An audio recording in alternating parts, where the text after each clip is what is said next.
What I mean by the word e-Kailasa, listen intensely. Enlightenment ecosystem, literally enlightenment itself, in your own home, wherever you are. If you cannot come to Kailasa, it's okay. Kailasa can come to you. Kailasa coming to you is e-Kailasa.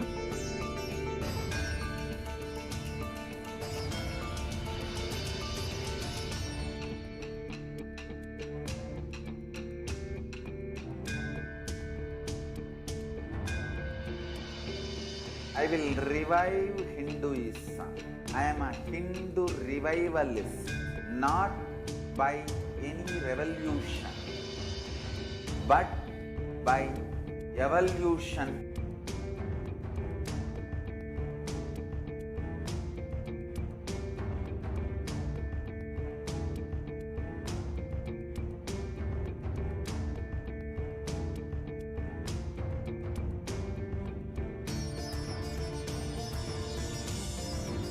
And setting model community.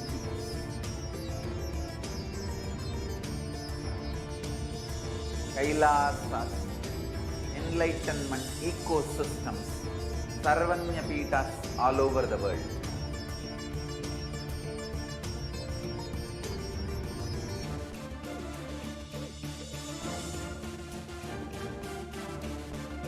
All powerful cognition, knowledge, only when you live, power manifestation and possibilities manifestation happens. This is a fundamental truth.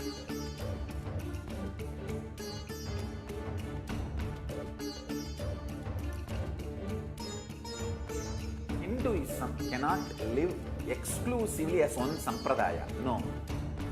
All sampradayas of Hinduism is an ecosystem.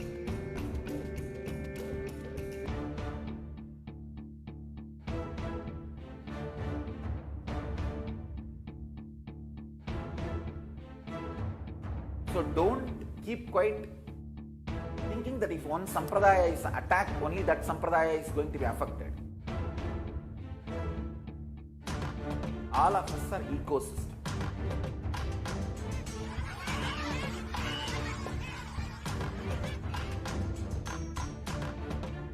I invite all of you to get involved and enjoy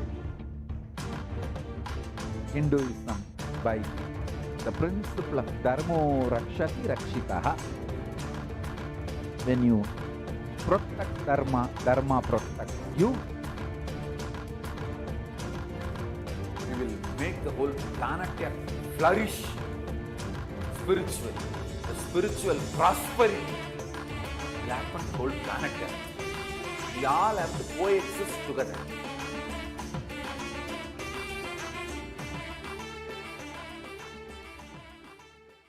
Just be alive for next 3 years. Don't die within next 3 years.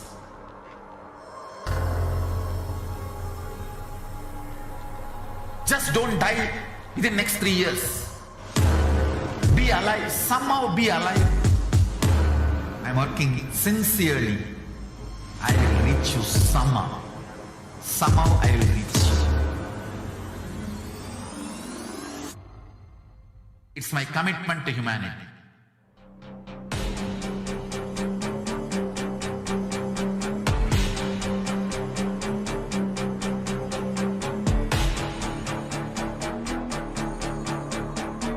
Just don't die within the next 3 years. I will reach you wherever you are, whichever corner of the world you may be. I will reach you with enlightenment. You manifesting the space, state, powers, being, Paramashakti.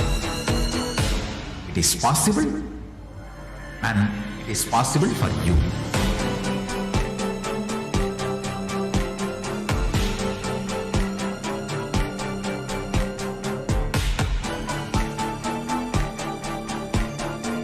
Paramashiva will reach you with enlightenment science.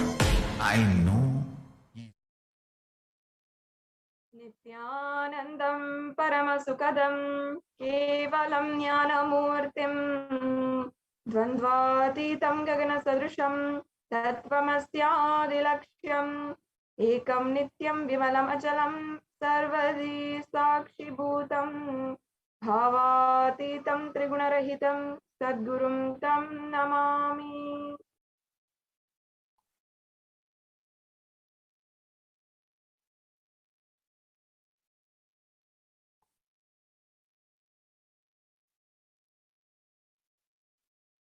Nityananda, I offer my humble obeisance, my humble pranam at the divine lotus feet of the Supreme Pontiff of Hinduism, Jagat Guru Mahasanidanam, His Divine Holiness, Bhagavan Nityananda Paramashivam. And I welcome all of the viewers who are joining us right now from across the world in so many different time zones, across different countries, and across the barriers of even language, race, gender, nationality. No matter where you are, no matter where you come from, what your background is, I welcome each and every one of you to this extremely exquisite experience with the divine. I know that many of you, no matter where you are in your life, what stage you might be in, sometimes it comes down to simply one thing that we are looking for in our lives. One thing that is the undercurrent behind every single thing that we are searching for, behind every single ambition that we have in our lives. Whenever it comes down to our ambition, whenever it comes down to that thing that is pulling us forward, driving us to wake up the next morning, it often comes down to a one single underlying thought current, underlying deep yearning for fulfillment and deep yearning for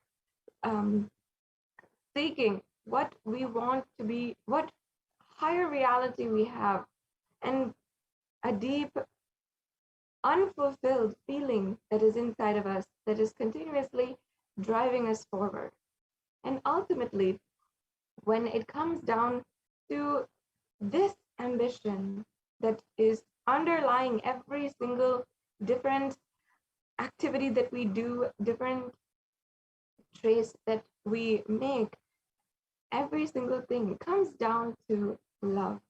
Whether it is the relationships that we are building in our lives, or if we want to build a big savings account and have enough money in our lives, or if we are looking to make even a beautiful, bright future for our children, no matter what it is, it always comes down to love, seeking love from the outside in order to fulfill a deep fulfillment, deep unfulfilled feeling inside of us. And when we go out seeking for love as a replacement for the deep inner unfulfillment that we feel inside, that's where the problem starts. We first must understand that love comes from within, and it is not just an emotion, not just a result of hormones or mood swings or anything like that. Love has divine qualities.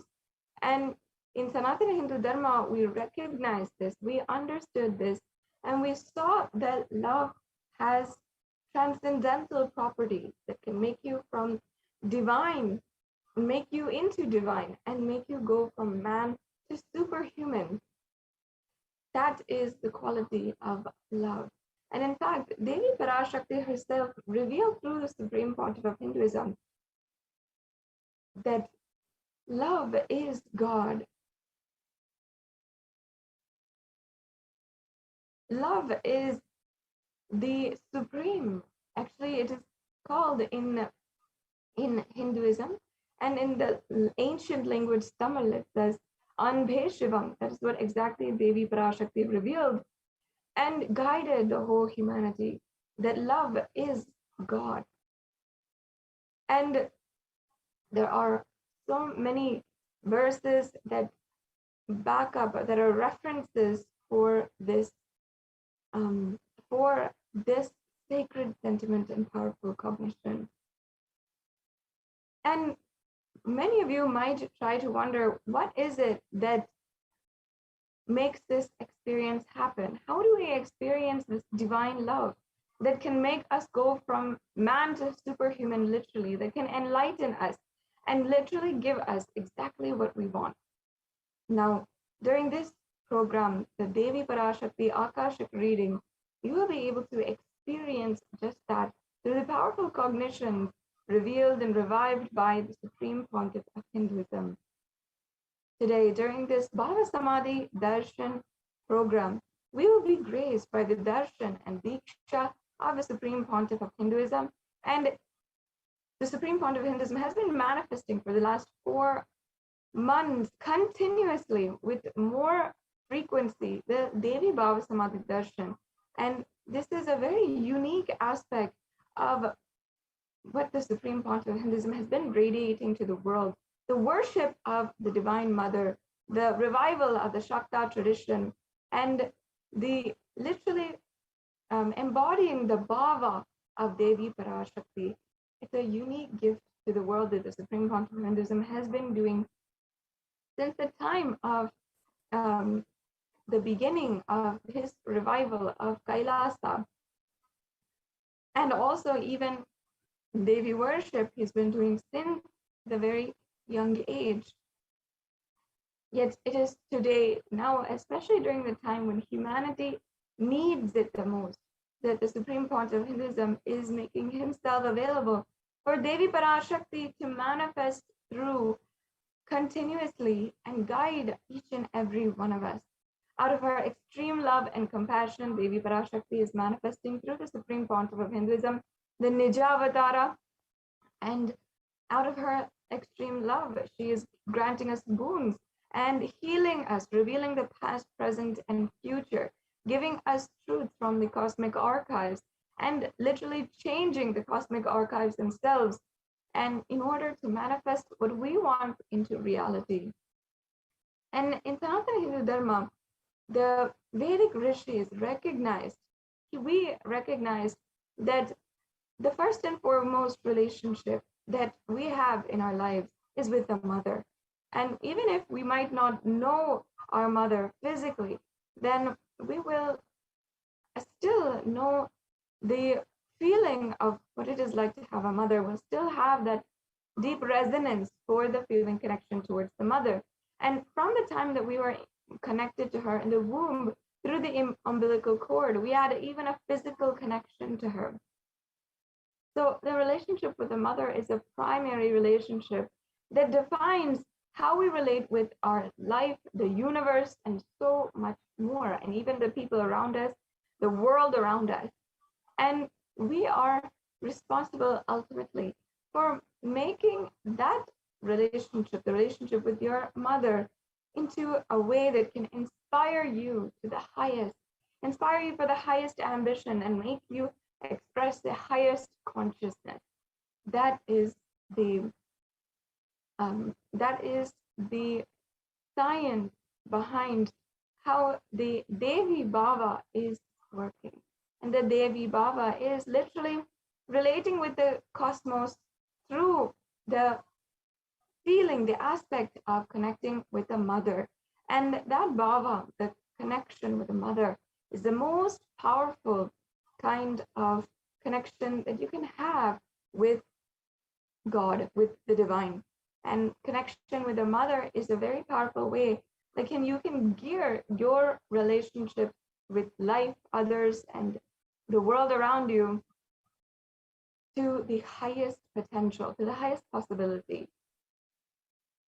And actually, Bhava Samadhi means oneness with the source, and Bhava Samadhi means relating or experiencing oneness with the source through a certain aspect.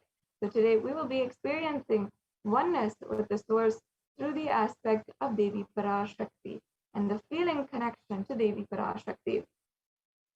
So now, before we are entering into the next segment in today's program, I will briefly attempt to introduce the very divine being, the incarnation of Paramashiva himself, whose very advent it is to make superconscious breakthrough happen on planet Earth. The Supreme Pontiff of Hinduism was born on the 2nd of January 1978 and is a reviver of Kailasa, the macrocosmic, ancient, enlightened Hindu civilizational nation.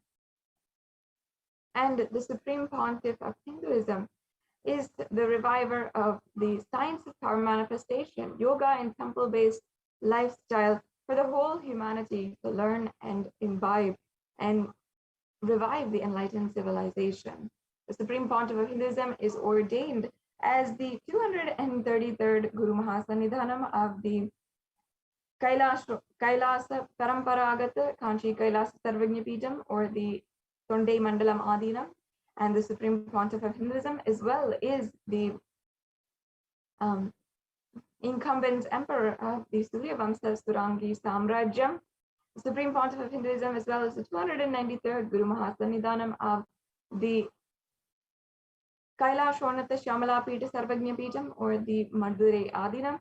And the Supreme Pontiff of Hinduism as well as the Mahamandaleshwar, or the Supreme Spiritual Head of the Mahanirvani Akada, one of the oldest epic bodies of Hinduism.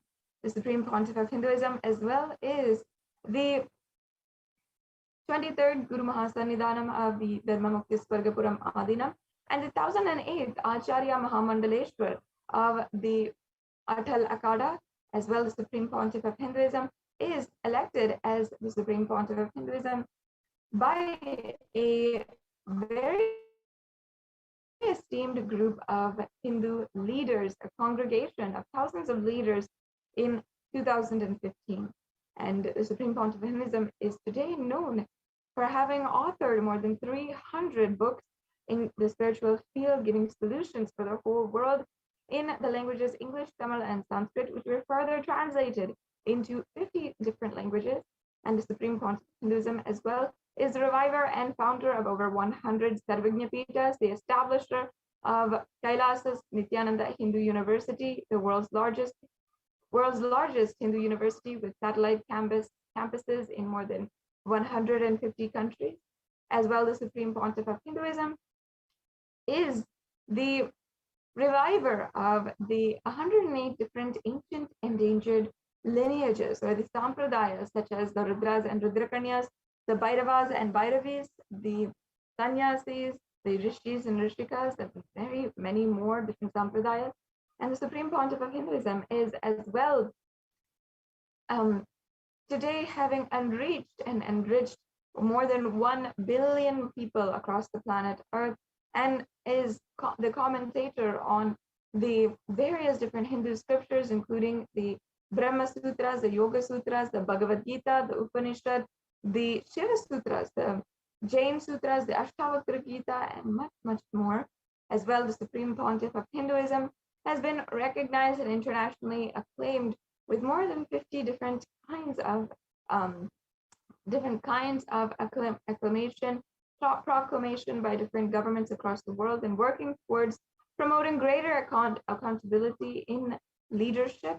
And as well, the Supreme Pontiff of Hinduism is the reviver of more than 1 million palm leaf scriptures, as well as 20 million digital books that are all available in Kailasa's Nityananda Hindu Library, or Nityananda Jnanalaya. And as well, despite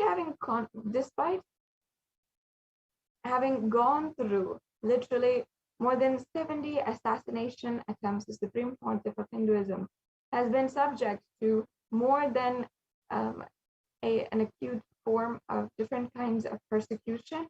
And the Supreme Pontiff of Hinduism still continues to serve the whole humanity, and every day make himself available in some way, in some form, in order to create super conscious breakthrough to the whole humanity. As well, the Supreme Pontiff of Hinduism has been recognized even for his hard work to eliminate violence against women, and also revive Hindu solutions in order to address and fix the ongoing pandemic, the COVID-19 pandemic, through Hindu multilateralism. And this report has been made recognized by the United Nations itself. So before we are now going to be proceeding into the next segment of today's program. And we will be joined by the Nityananda Gurukul Balasan and be able to see and witness the demonstration for the third eye powers. So after a quick break, right now we will be able to witness the demonstration of the third eye powers.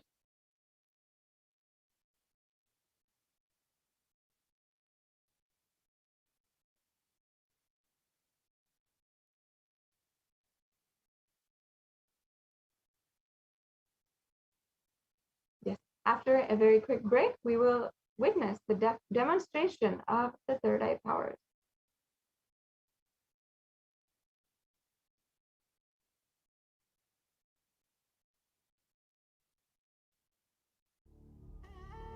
What I mean by the word e-Kailasa, listen intensely.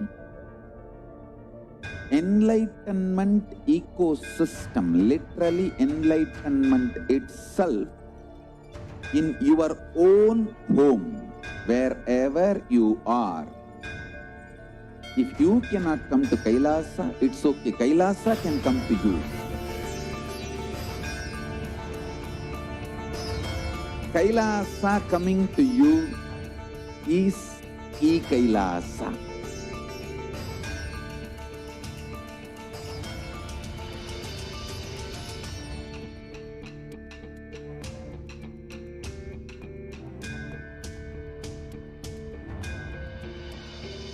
I will revive Hinduism. I am a Hindu revivalist, not by any revolution, but by evolution.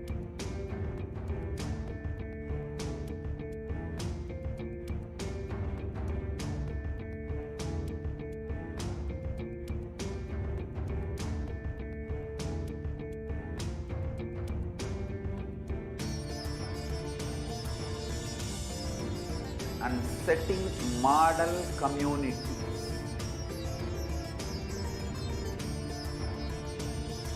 Kailasas, enlightenment ecosystems, Sarvanya Pitas all over the world.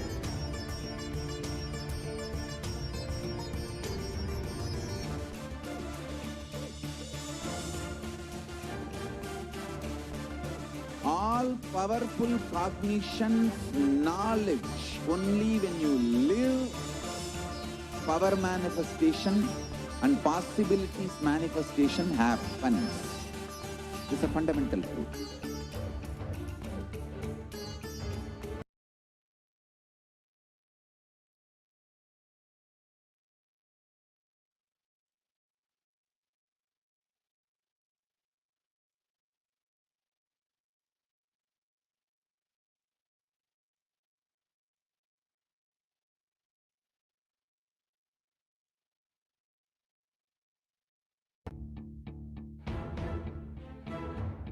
So don't keep quiet thinking that if one sampradaya is attacked, only that sampradaya is going to be affected. All of us are ecosystem.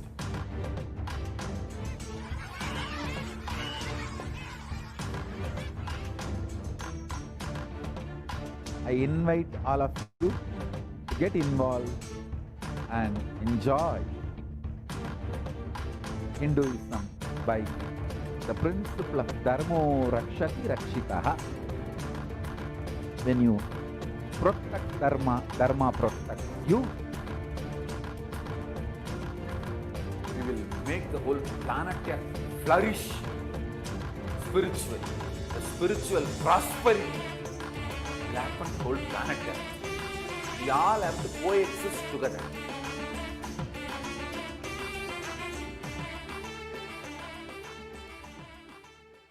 Just be alive for next 3 years. Don't die within next 3 years.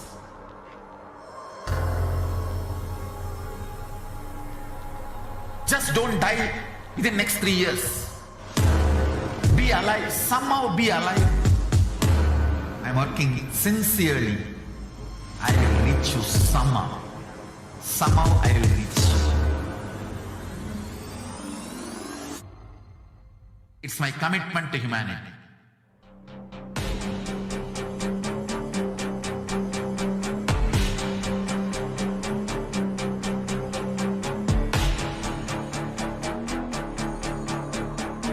Just don't die within the next 3 years. I will reach you wherever you are, whichever corner of the world you may be. I will reach you with enlightenment. You manifesting the space, state, powers, being, Paramashya.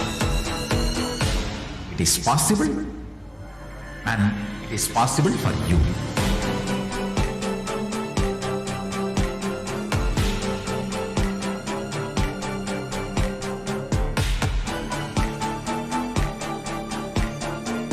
Paramashiva will reach you with enlightenment science. I know he is going to do the job. Just be alive for next 3 years. Nothing else.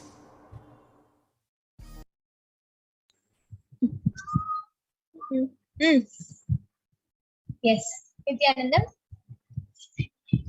Let us now move on to the next segment, which is the power manifestation segment, where all of you will be witnessing the extraordinary powers of Paramashiva being manifested by the Balasans of the Nityananda Gurukul. So today, the powers you will be witnessing in this segment is the powers of third eye and body scanning. The power of third eye is where one awakens the ability to be able to see anything with their eyes blindfolded and to be able to see with their eyes closed and access any information. So the next power which you will be witnessing is the power of body scanning, where one awakens the ability of scanning illnesses, diseases, medically diagnosed issues, and also reveal the solutions and root cause of the problem. Let us now move on into the introduction into these Shaktis. What are Shaktis and how do we manifest these extraordinary? Paramashiva reveals in every human being is hardwired to be able to manifest these 463 plus extraordinary Shaktis, and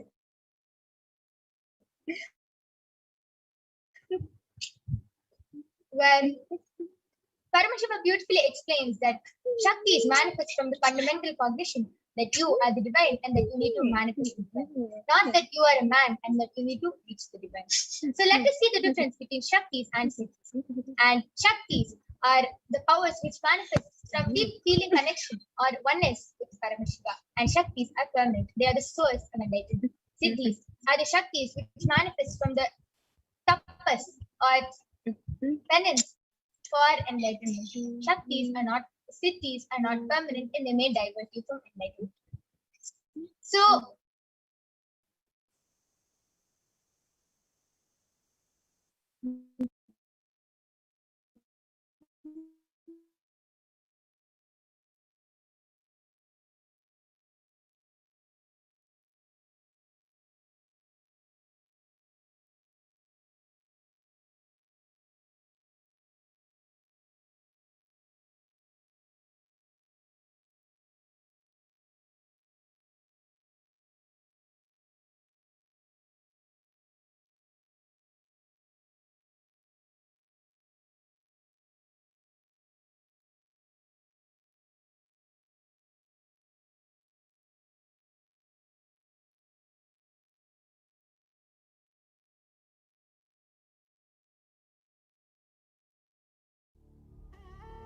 What I mean by the word e-Kailasa, listen intensely.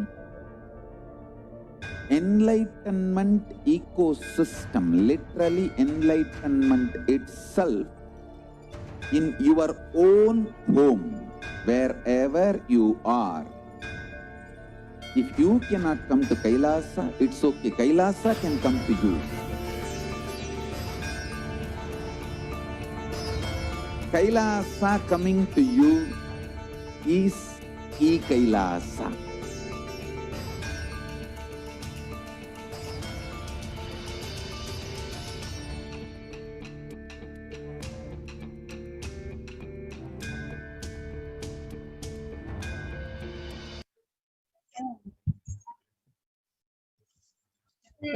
Yes. Sorry for the technical glitch. So let us continue.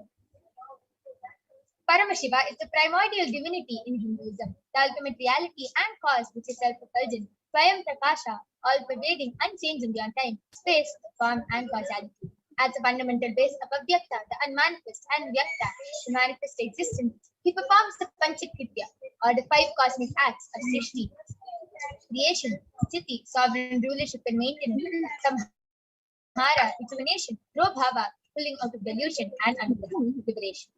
And Paramashiva himself has come down in the form of the Supreme Pontiff of Hinduism, Jagat Guru Mahasanidhanam, His Divine Holiness Bhagavan Nityananda Paramashiva. As the 1008th living incarnation of Paramashiva and the reviver of Kailasa, the ancient enlightened Hindu civilizational nation, which is the great cosmic borderless Hindu nation. Ever since the beginning of the civilization, the Sanatana Hindu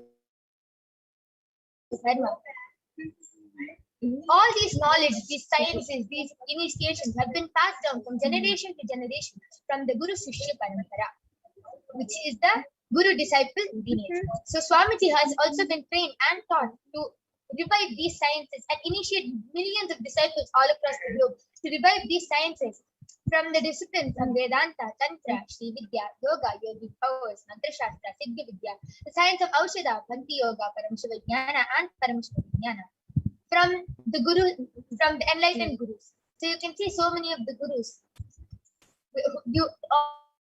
All the gurus which initiated Swamiji, like Mata Nandapuri, Yogi Raj Yoganandapuri, Visiri Swamigal, Chinnai Swamigal, so many of the gurus have initiated Swamiji and trained Swamiji from a very young age. And now all of you will be thinking, okay, all these incarnations and enlightened gurus can manifest. How do we manifest these powers? Just with Diksha.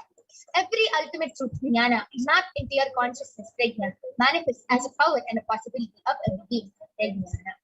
So, Diksha is initiation. Diksha is the direct transfer of spiritual energy. Just can be transmitted to us just with one look. That's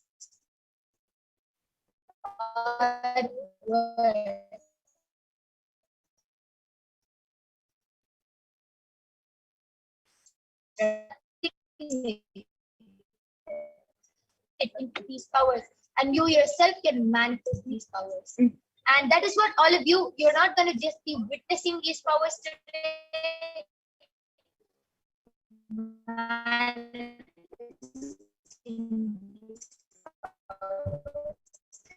After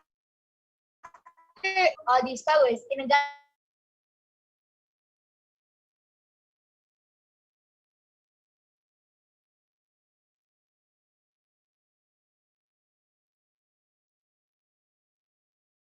Diksha is the direct transfer of spiritual energy by an enlightened being through look, word, or touch. The traditional Vedic book Navaratneshwara states, Sarvasamapi Dikshanam Muktihi Phalamakhanditam Avirodhat Bhavantyeva Prasangyastu Bhuktayah.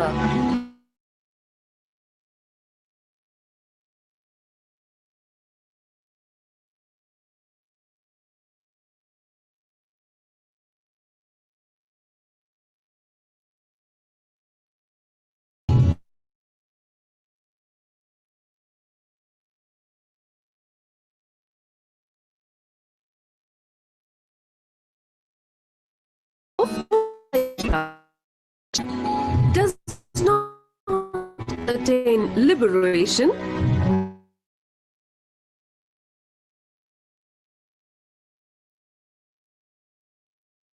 nor a better future. Floods the brain.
Yes.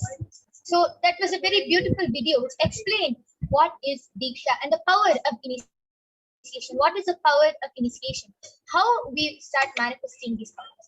So let us move on to see how the science of power manifestation is authenticated through the 4 aspects of pramanas or evidences.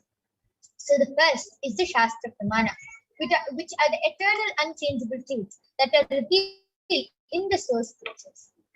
The next is the Apta Pramana, which are the experiences and results of Aptas or the authorities of Hinduism. Vedic rishis, scientists, munis who have time to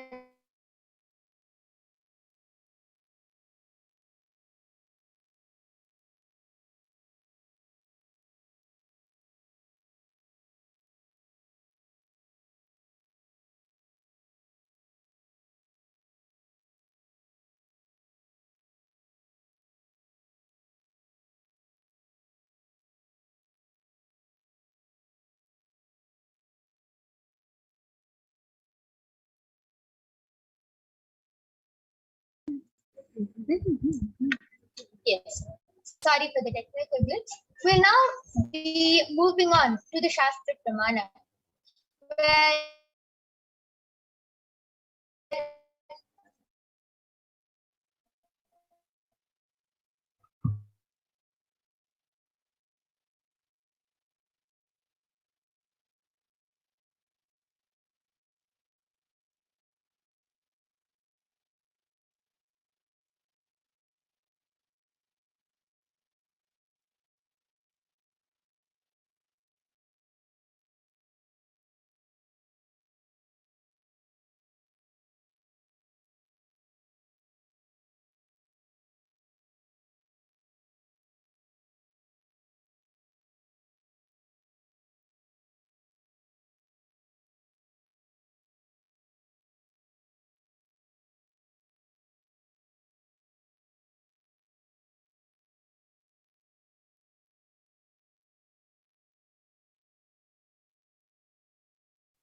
sorry for the technical glitch. I'll be continuing with the translation. By fixing the mind on the inner space within the crown center and sitting stably without any movement, having the eyes closed in succession, by that stability of the mind and inner space, through the power of the third eye, one directly sees the ultimate goal Laksham by having the vision beyond the sight that reveals any object or place, attaining the space of Paramashiva. The next is the Apta Pramana, where Bhagavan Shri Krishna initiates Arjuna into the power of third eye. Natu mam shakyase drashtum anenaiva svachakshusha divyam dadami te chakshuhu pashyame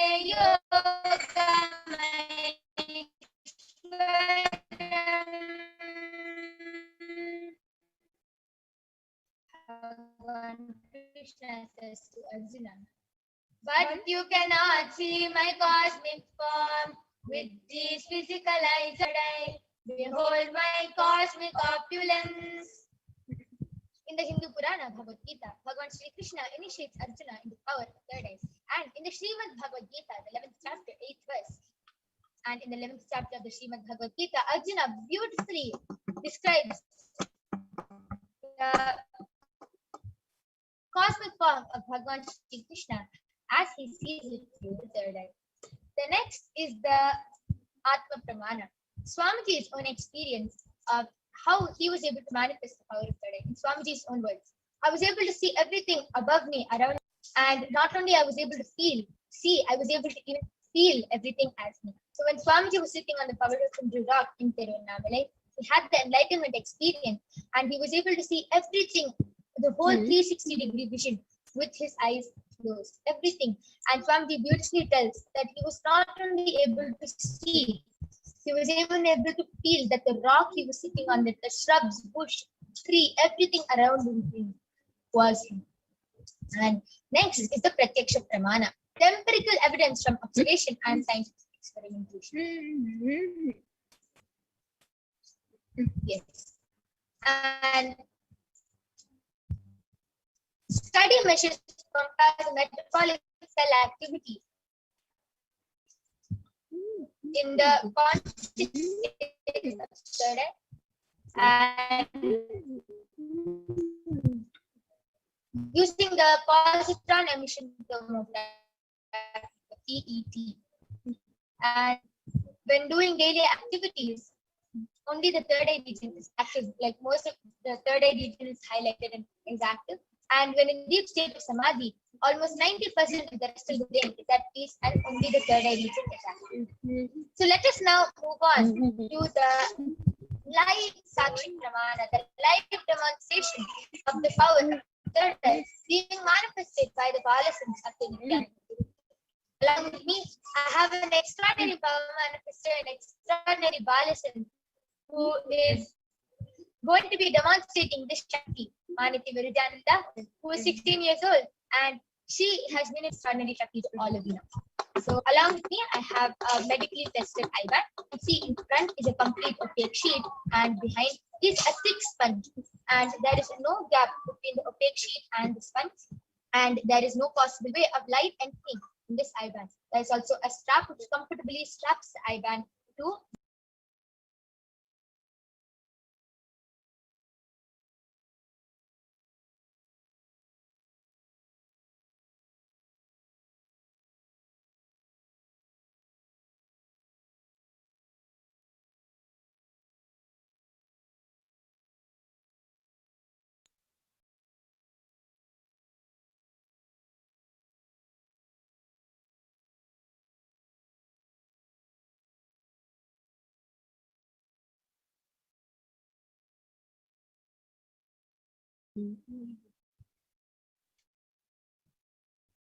Sorry for the technical glitch. So I'll be placing the Saiban on Madhurija's eyes now.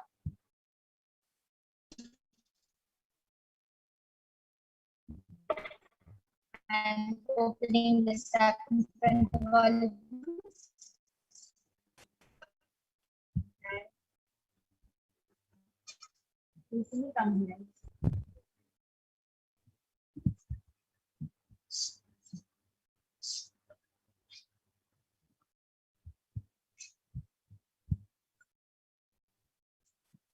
Madhurija, are you comfortable? Yes. Okay. So now Madhurija is completely comfortable. I request you to turn to your right, left, up, and up. Yes. So all of you can see there's no wires, there's nothing on Madhurija. It's just her IBAN. Yes. So now we will be reading comments from the Kailasa's SPH Nityananda YouTube channel and the SPH Stadium Bhagwan Nityananda Parameshwaran Facebook page. So I request all of you to go ahead, post your comments in the Facebook page and in the YouTube channel. And Madhurija will be reading out your comments like, you can post anything you want. Medical terms, scientific terms.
शिवोऽहम् ॐ नित्यानन्द परमशिवोऽहम्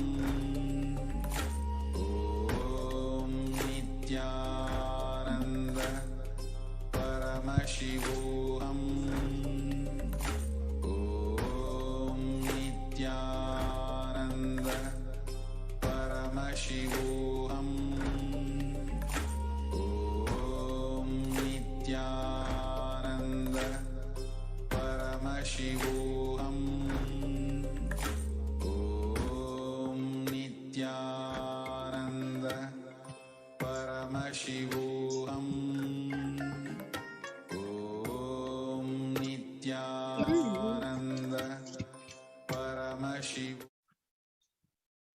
Sorry for the technical glitch, and we are really completing for the inconvenience caused.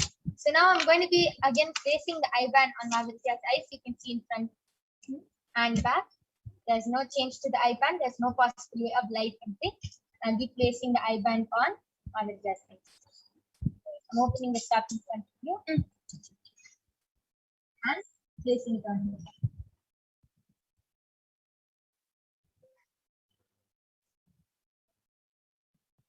Mahavirja, are you comfortable? I request you to put the strap over my ears.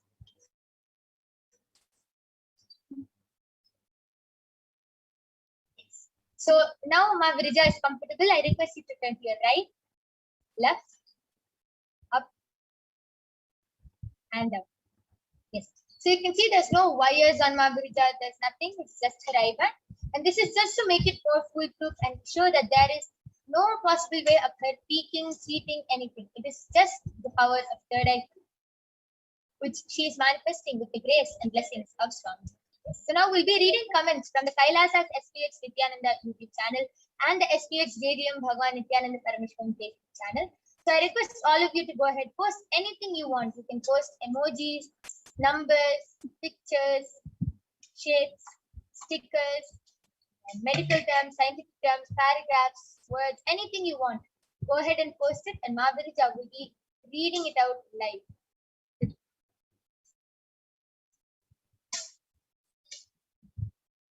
Yes, Mahavirja, you can go ahead.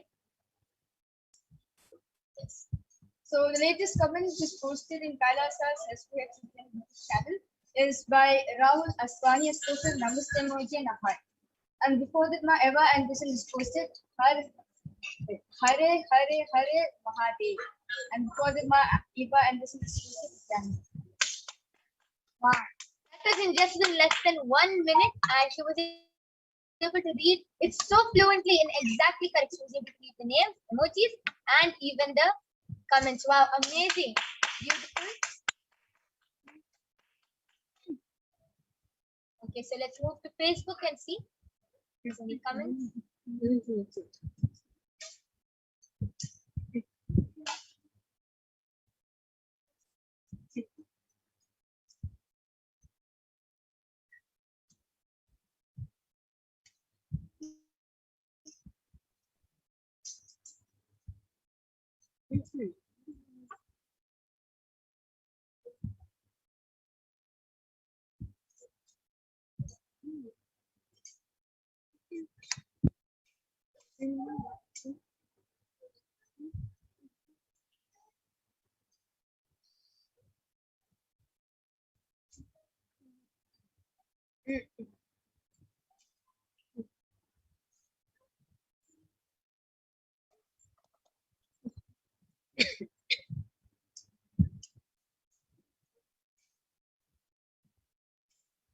Mahavirja, you can go ahead.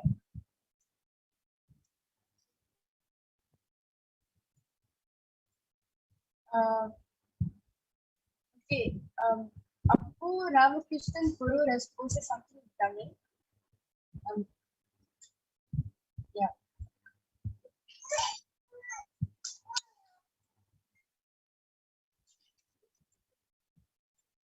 And before that, Anthony Sajin has posted Nityananda. And before that, Marika Sarlan has posted Nityananda and a heart. Okay. Mahavirja, are you sure that's Tamil? Looks like Tamil. I think it's Malayalam. Yes. Okay, amazing. Beautiful.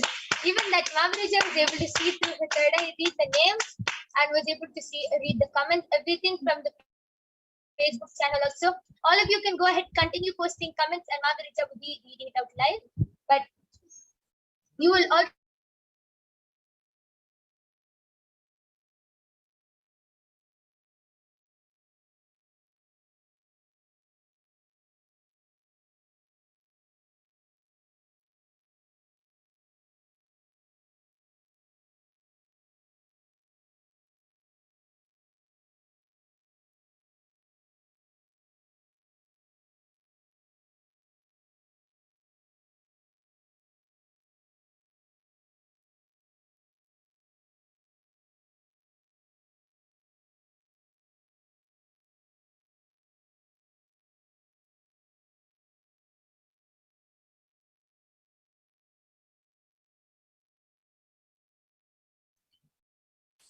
okay.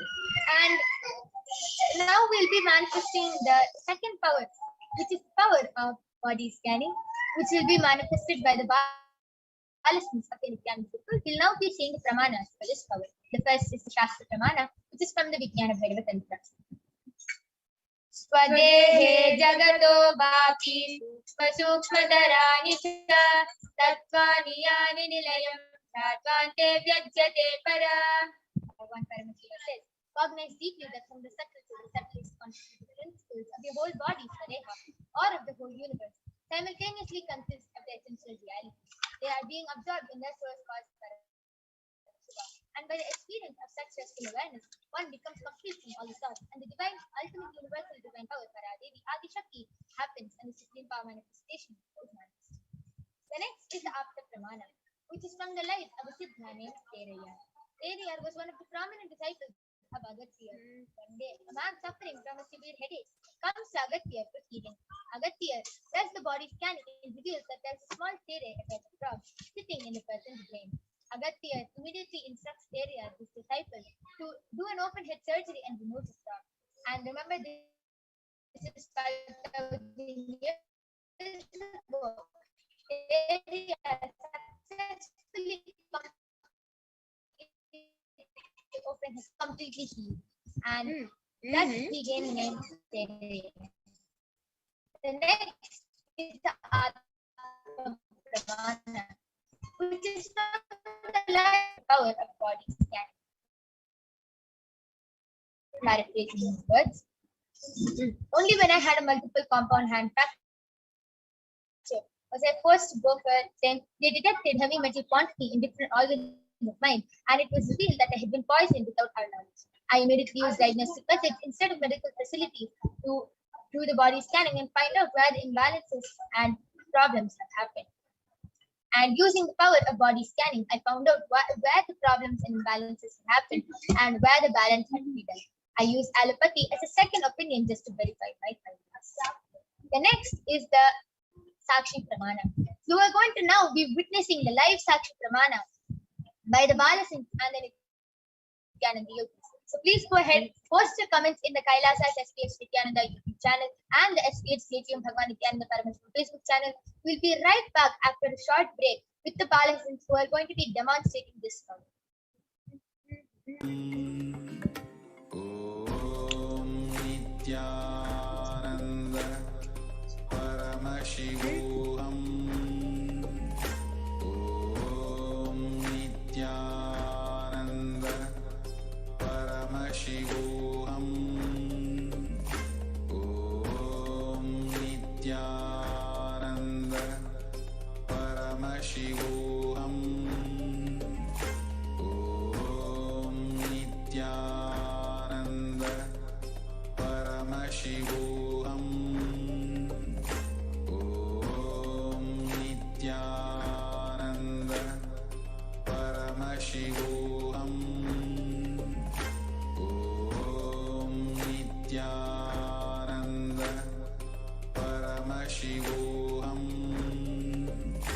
Om Nityananda Paramashivoham. Om Nityananda Paramashivoham. Om Nityananda Paramashivoham.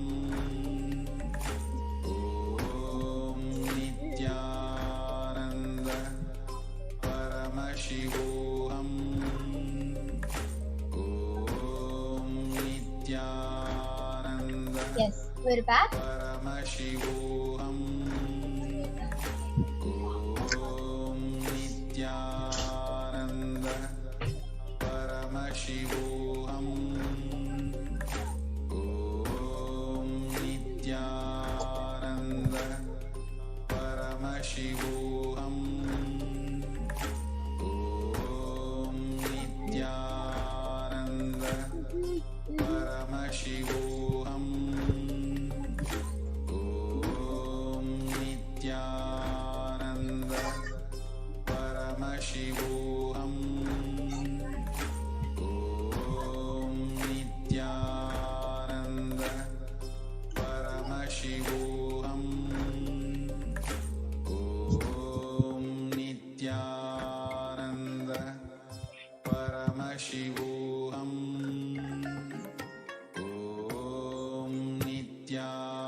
Yes, we're back with the balance of Christianity. Now with me, I have two extraordinary power manifestors and balances of Christianity.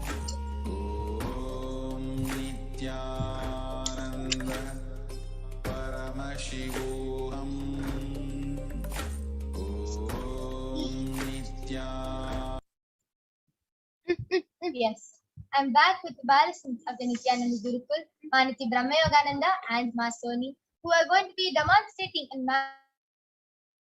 manifesting this power of body scanning for all of you today. So, yes, I request the YouTube comments to be projected now.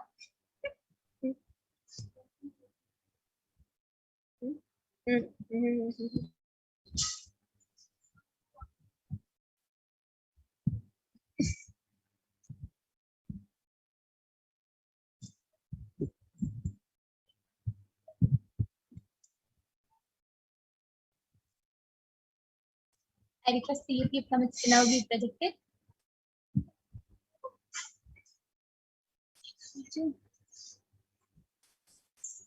In this power of body scanning, all of the balancers will be awakening the ability to scan illnesses, diseases, medically diagnosed issues, and reveal solution and the root cause of the problem. And please understand that this power of body scanning is very unique, because when seen through the third eye, when a balancing scans through the using third eye, they'll reveal the root cause of the problem. The third eye reveals the root cause. For example, if you have fever or cough, cold, anything, and you go to the doctor will diagnose you with the problem and give you medicines to heal you, and that is only going to temporarily heal you. It will not heal you completely, because the doctor will never be able to find out what is the root cause of the problem. But when you scan through the third eye, Paramashiva will reveal what is the root cause and why the problem even started in your body in the first place. And just like how it does a wheat plant in your garden, just as how if you continue cutting the branches, it's going to continue growing. And only when you uproot the plant will it get uprooted and will it stop growing. Just like that, when the third eye scans and reveals the root cause of the problem and reveals the solution for the root cause, then all your problems will completely get solved.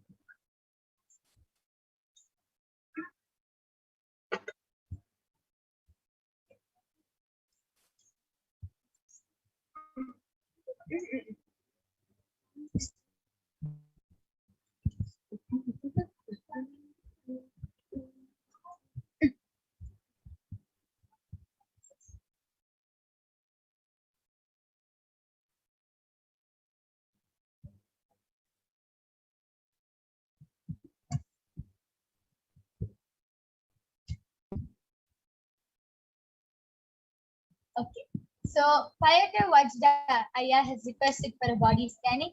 Yes. So Ma Brahma Yoga, you can go ahead and do the body scanning for Payatar Vajda.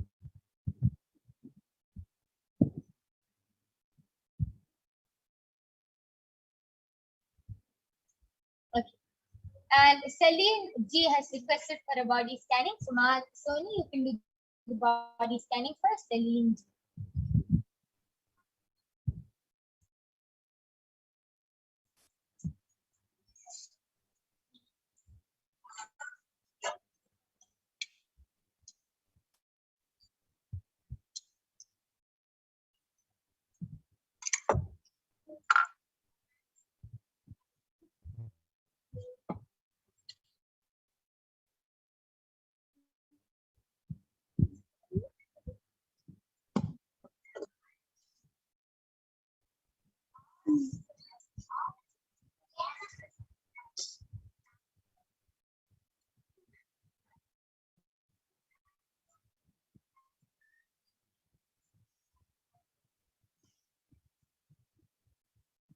Yes, so Payatar Vajda, I did the body scanning for you, and Parameshwar revealed to me that you're having itchiness in your throat, and also there is a small tumor growing in your stomach. If you go to the doctor and get an X-ray done right now, it will be visible. It's like a really tiny tumor, and you can stop it from growing by doing Nirahara Samyama. If you just follow the Nirahara Samyama and take Haritaki in the night every day, it will stop and it will go away. It's not that big of a, it's not so big that it will go away if you start doing Nirahara Samyama. And also Parameshwar revealed that for the itchiness in your throat to go away, just drink warm water every day.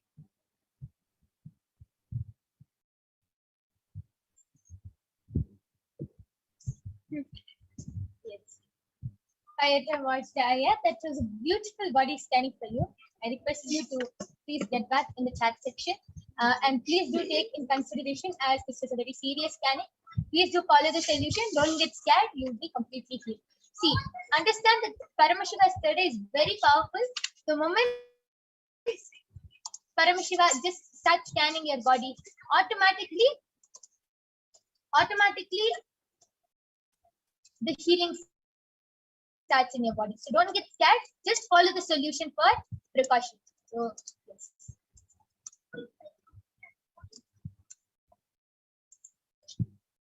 Yes, so Mahesh has posted Nityananda Ma some days before my Sony scanned me and told about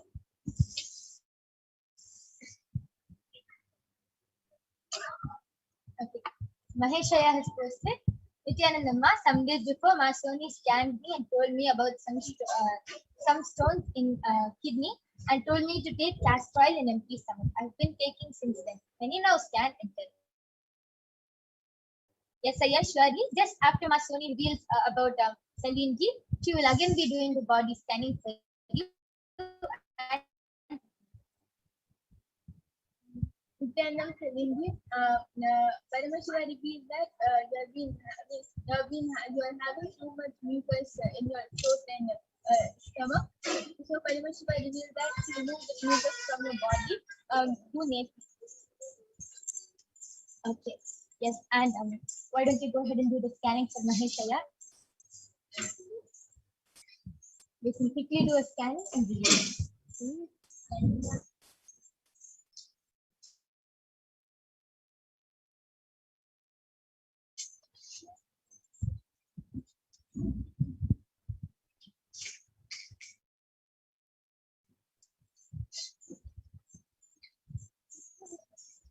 Vajraya has gotten back telling, yes, ma, thank you. Yes, we'll follow. Thank you. Yes, Sayaj, just follow the solution with PARASHAKTI. Will be complete.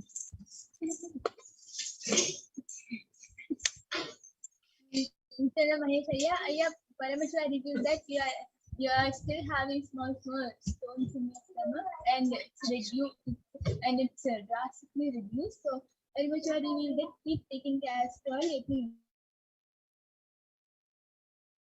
be completely over. Yes. So that was a beautiful scanning. Maheshaya, just please follow whatever Parameshwara revealed. And with this, we'll now be concluding our manifestation session. We thank all of you for joining us in this segment today, completing for the inconvenience cause. You can come back tomorrow and every day at 2 a.m. IST and 4 p.m. IST. Thank you. Please stay tuned for the upcoming segments.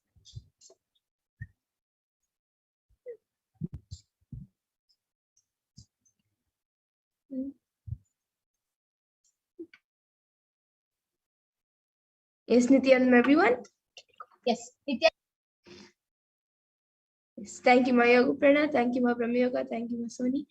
So that was a wonderful demonstration of the power manifestation. And now we will be getting into the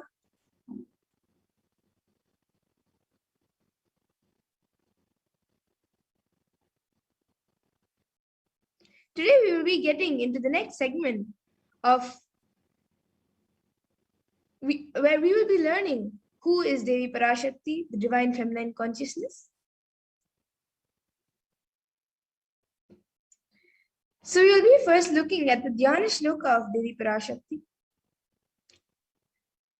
Sindhuraruna vigraham trinayana manikya mauli spurate Taranayaka Shekharam Smitamukhim Apina Vakshoruham Panibhyamali Purna Ratna Chashakam Raktotpalam Vipratim Saumyam Ratna Gatasta Rakta Charanam Dhyayet Paramambikam.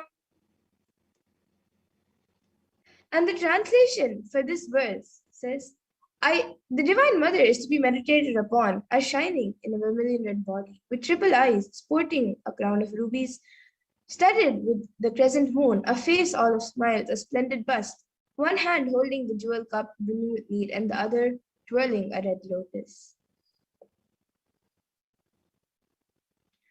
And the next Dhyana Shloka for Devi Parashakti, which also comes from the Lalita Sahasranama Dhyana Shloka.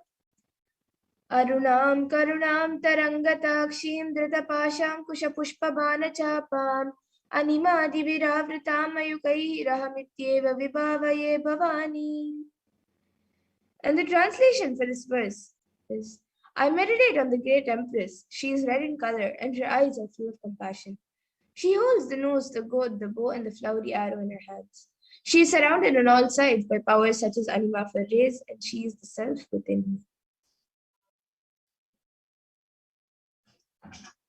And Devi Parashakti is the ultimate pure feminine consciousness. Parashakti is the cosmic mother.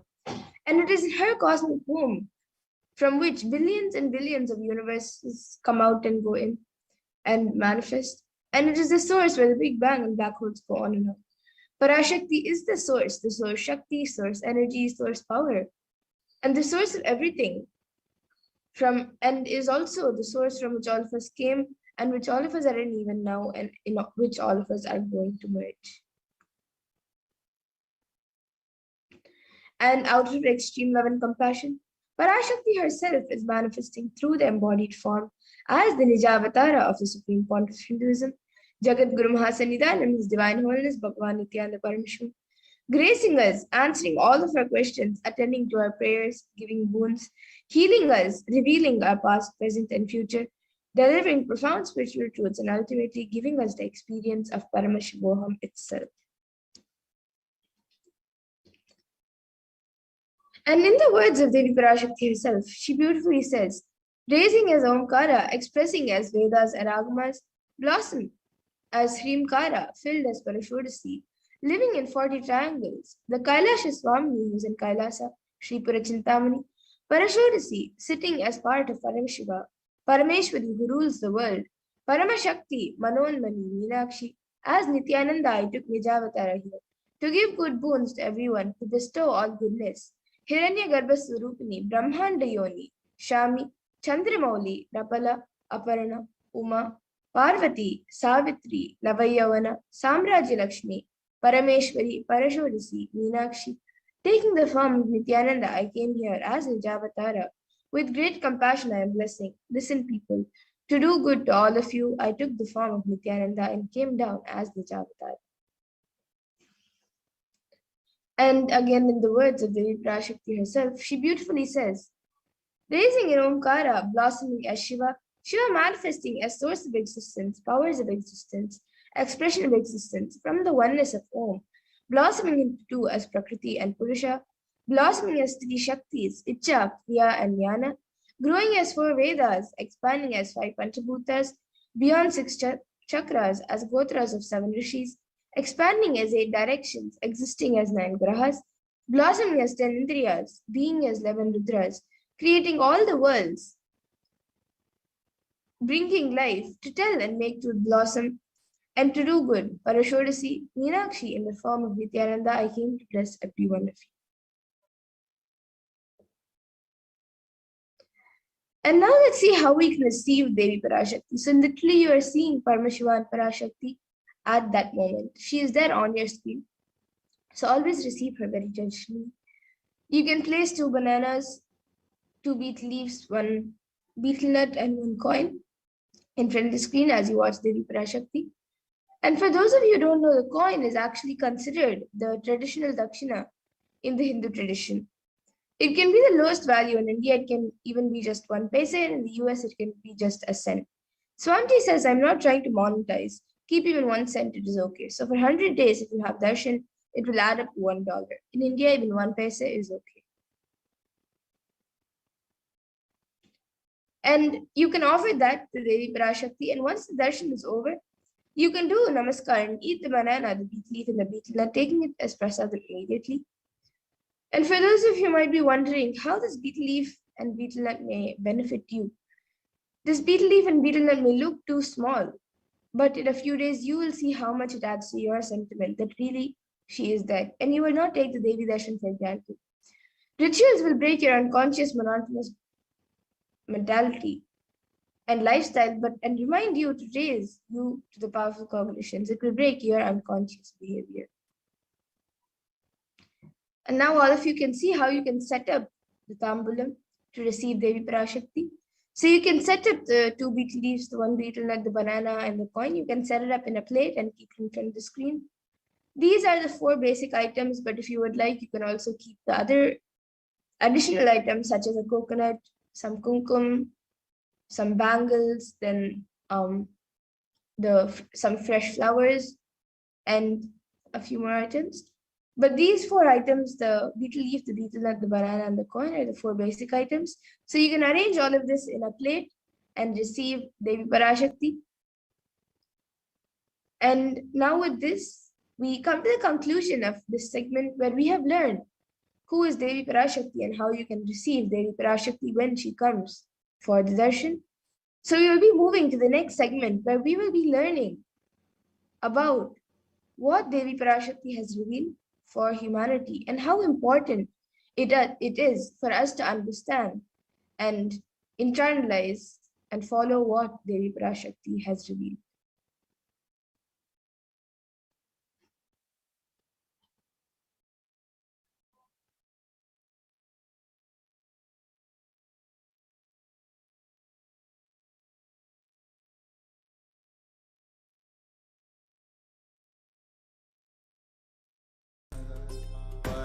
शिवोऽहम्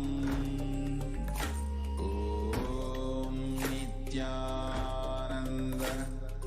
परमशिवोऽहम् ॐ नित्यानन्द परमशिवोऽहम् ॐ नित्यानन्द परमशिवोऽहम्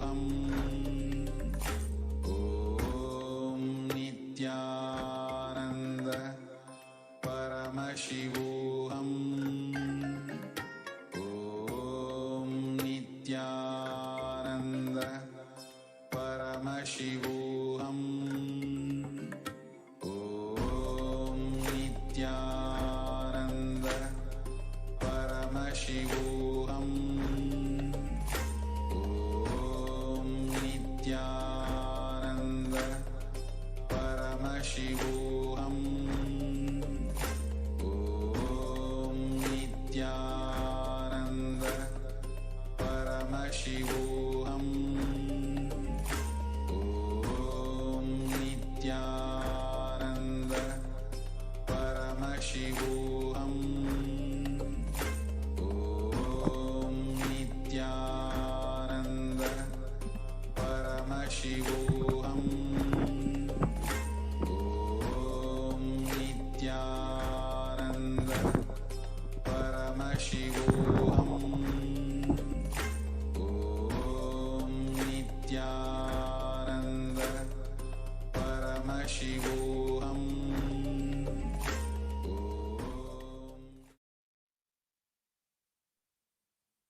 Nityananda, welcome back, dear viewers.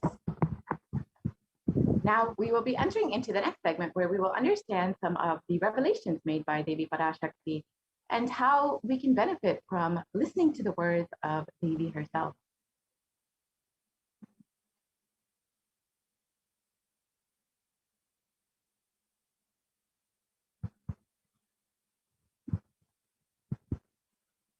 So, as we know, humanity has been undergoing the after effects and of the cosmic deluge and pralaya.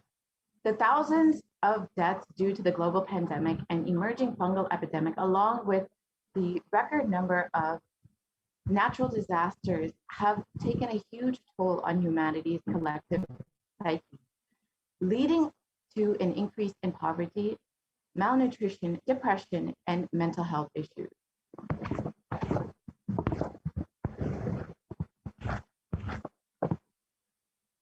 So what has caused this? Who is behind this? How could we have avoided this? What is the solution for this? In this segment, let us go through an analysis of Devi PARASHAKTI's revelations on the cause and solution of the pralaya.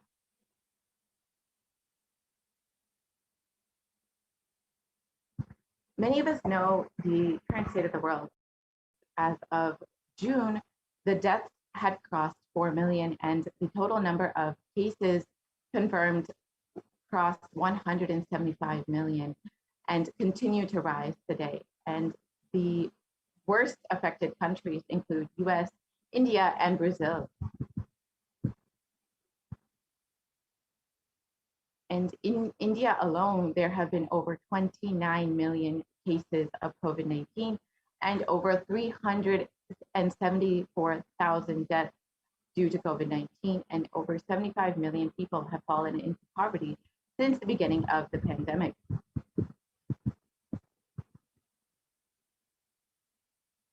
And India is still suffering from other diseases, including suicide and depression.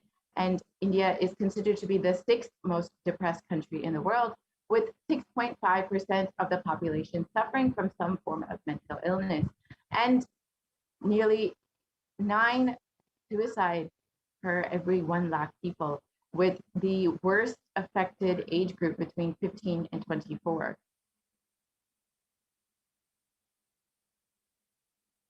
And India is also suffering from several natural disasters, as we know, the cyclone which hit Kerala a few months back, and then, of course, the floods in Maharashtra, which have been recently affecting the country. And along with this, we are gearing up for the 3rd wave, which could be happening within the next couple of weeks.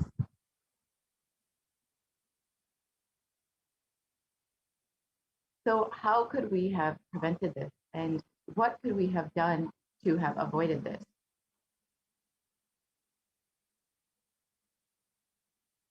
So let us listen to Devi PARASHAKTI's revelations on the 31st of May, 2021, to understand what exactly we could have done.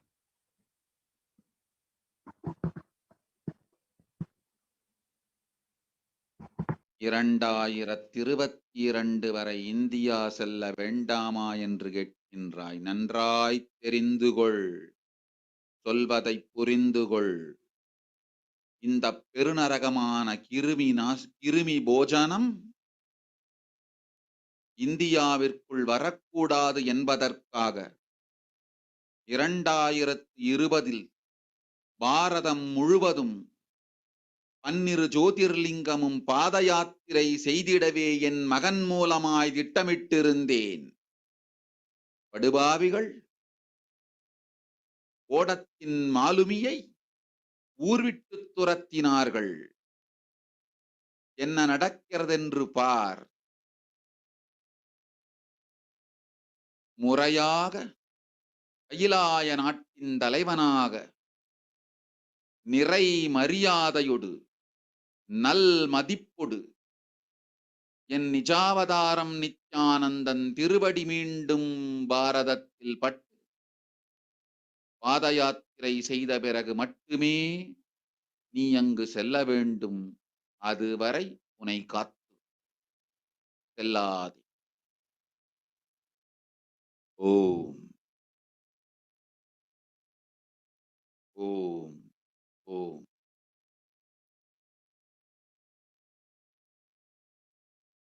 And the translation of Baby PARASHAKTI's revelations for this huge Kirmi Bojanam hell not to come to India. In 2020 itself, I had planned to do the Padayatra throughout India and the 12 Jyotirlingas through my son Swamiji. They chased the captain of the ship out of the country. See what is going to happen.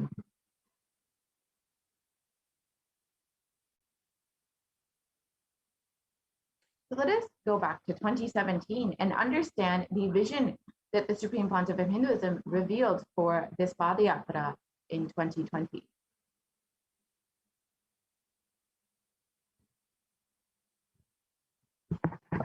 Want to do 1 year Padayatra specially for this purpose in 2020.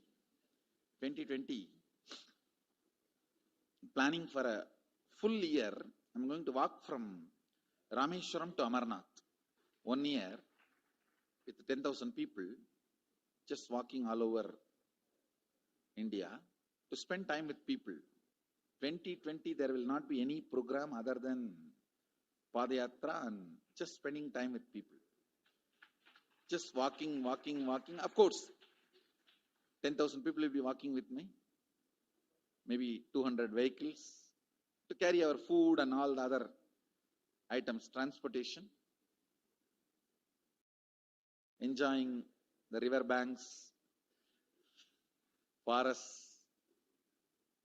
and time with nature. 10,000 people manifesting powers, walking from village to village. What do you think will happen?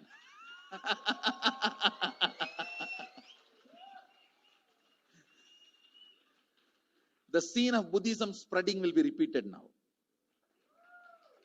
How the Buddhism spread. 10,000 monks walking from village to village. What will happen? That's only monks. Here, power manifesting 10,000 people. The whole village will be manifesting powers. Just want to enjoy India and let India enjoy me. So planning for next year Kumbh Mela 2019, next year January Kumbh Mela. Before that, all the Balalayam, everything. Balalayam is going to be like the same structure outside with one stone tower, gold coated. It will be something like a 40 to 50 feet tall stone tower and 5 Rajagopurams, which will be something like 120 feet. This will be the Balalayam. And after the Mulalayam is built, this Balalayam will serve as a Utsavamurti Sannidhi, where the Utsavamurtis will be worshipped and where the Archanas. See, in the main temple, there will not be any Archana or anything, because just for darshan itself, there will not be time. Like Tirupati, you can only have darshan and Arati, the camp for Arati. No other worship is allowed in the main temple. Because 12 Abhishekam is going to happen. 12 Kala Abhishekams. So continuously the rituals will be going on. People can have only darshan. They will not be able to involve themselves in any ritual. Other than darshan, nothing else will be allowed. So all the archana, all the other offerings, like people will offer the archanas and other, everything will be done to the Utsava Murti, which will be kept in the Balalayam, the present Balalayam, present structure. So people can spend time here.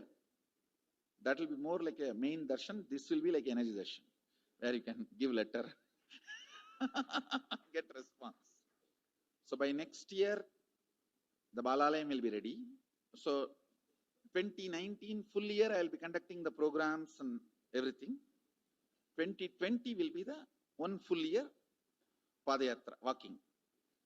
From next year, Jayanti, means 2019's Jayanti to 2020's Jayanti.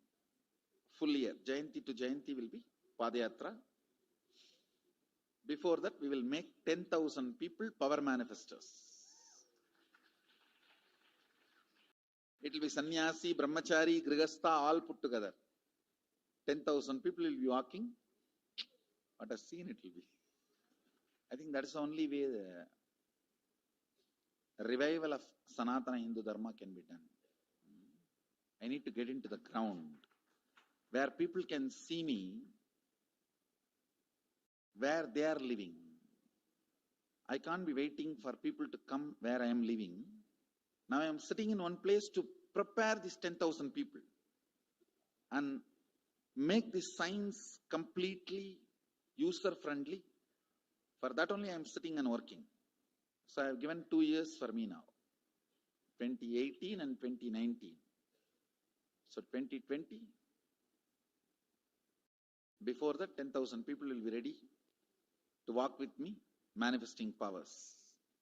We will literally solve every person's problem in every village. The way we are walking, the path, route we are taking, physical healing or mental healing, or it's a too big visualization. How will you visualize? What will happen if 10,000 power manifestors enter into a village and ask people, tell me your problem now, come on, let's sort it out. Understand 1,200.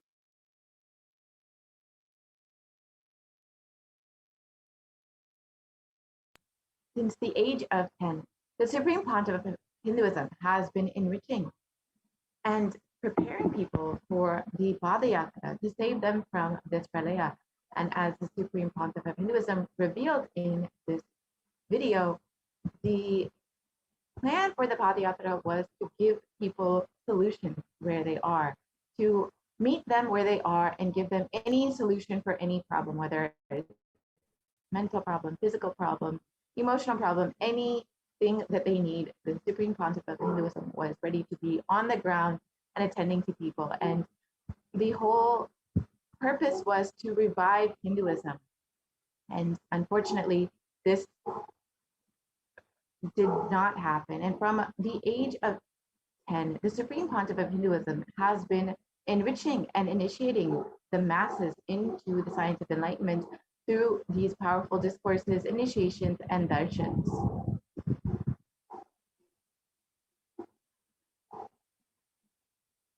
And here you can see in the next several photos, the photos of the Supreme Pontiff of Hinduism initiating thousands of people into the science of enlightenment. Here you can see in Vellore, Tamil Nadu, in Rasipuram in 2005, in Namakkal in 2005, and in Salem, Tamil Nadu in 2005. The Nityanandam program in the Adi Kailasha Sarvajnapita, and the birth star celebrations in Tiruvannamalai, the birthplace of the Supreme Pontiff of Hinduism. The Jayanti celebrations in Adi Kailasha Sarvajnapita. And again, the Jayanti celebrations in Tiruvannamalai. The Nityananda Spurana program in Chennai in 2006. And in all of these photos, you can see how many thousands of people were there getting blessed by the Supreme Concept of Hinduism. And here you can see the Guru Purnima celebrations in Adi Kailasa Satyanapita in 2006. And the Bhakti Spurana program, the Dhyana Spurana program, the Little Anandas program, which was to initiate the youth into the science of enlightenment. The Saptayagam, which were a series of homas conducted by the Supreme Concept of Hinduism and guided by the Supreme Concept of Hinduism, as thousands of people conducted the homa alongside the Supreme Concept of Hinduism. Here you can see the devotees being guided into the homa.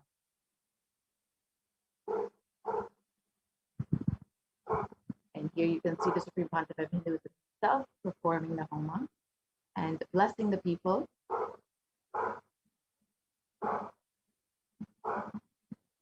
And again, Supreme Concept of Hinduism blessing people.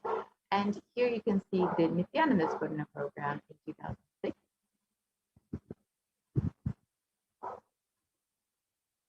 And again, the Nityananda Spurana program conducted in Tamil Nadu.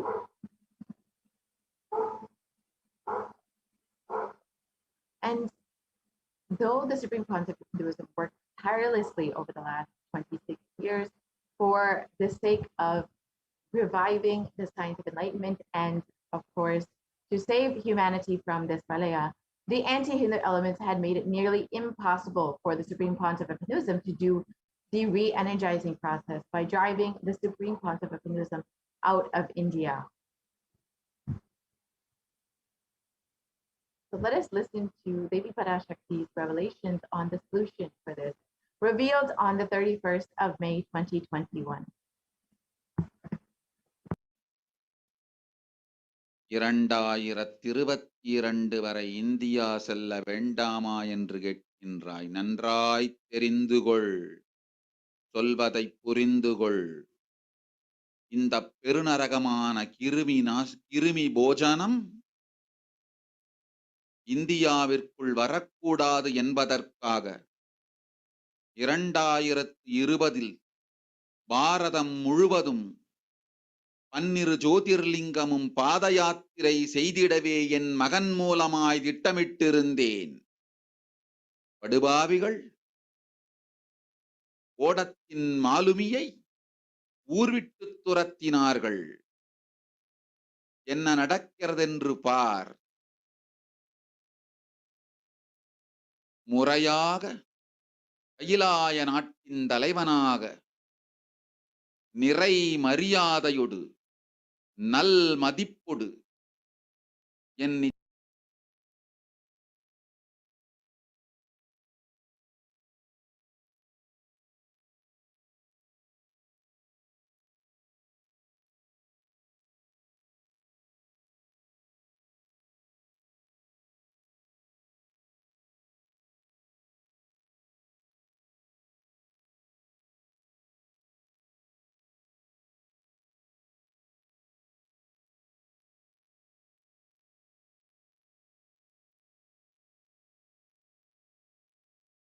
நிஜாவதாரம் Nithyanandan திருவடி மீண்டும்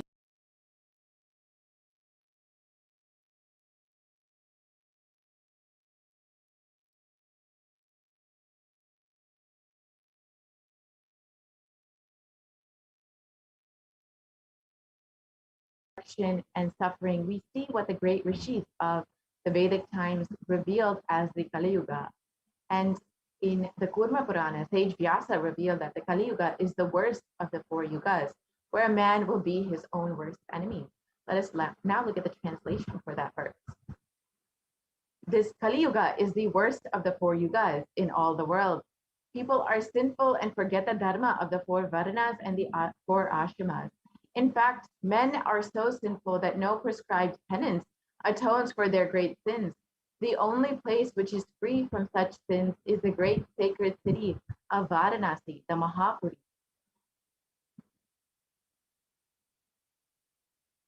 And the Kurma Purana also states that the Lord Rudra, Paramashiva himself, is the avatar for the Kali Yuga.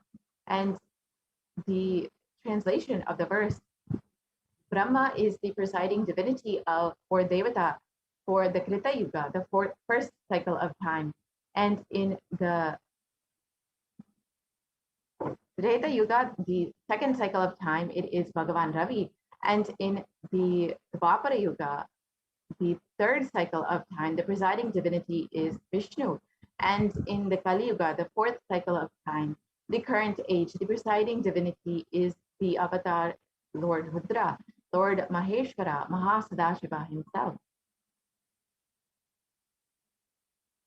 And on the 2nd of January, 1978, out of his deepest compassion to protect humanity, Paramashiva himself descended into the human form in the Nijavatara of the Supreme Pontiff of Hinduism, Jagat Guru Mahasanidanam, His Divine Holiness, Bhagavan Nityananda Paramashivam.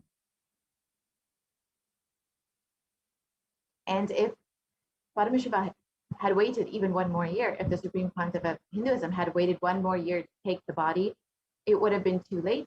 1979 would have been too late. And let us listen to the Supreme Pontiff of Hinduism himself revealing about this.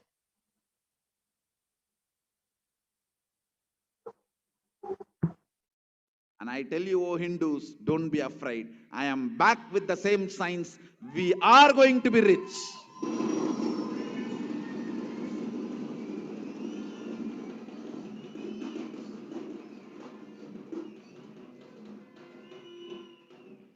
It is not lost. Just the last minute climax before it was going to be put off. Have happened.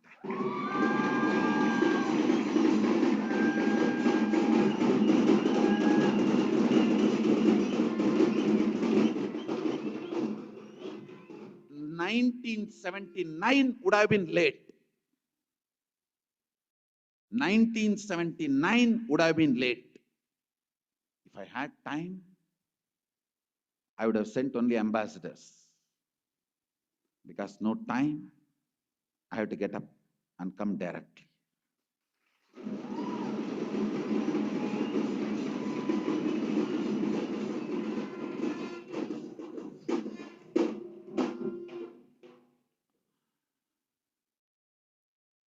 O Hindus, feel blessed. Science is not dead. It is available. I have everything needed to bring that science back to life and establish its legitimacy.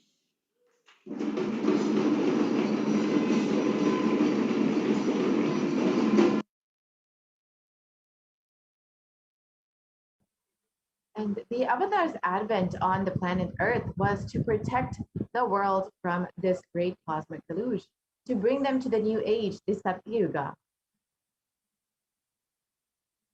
Let us listen to Devi Parashakti herself revealing about this.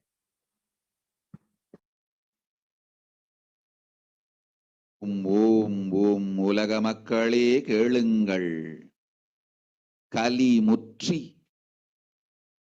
கலி கழிந்து புதுயுகம் சத்தியயுகம் புறப்பட வேண்டிய காலம் வந்ததனால் வந்திருக்கின்றது இந்த பெரும் பிரளயம்.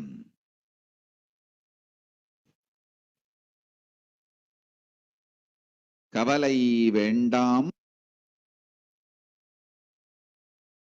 மக்களே.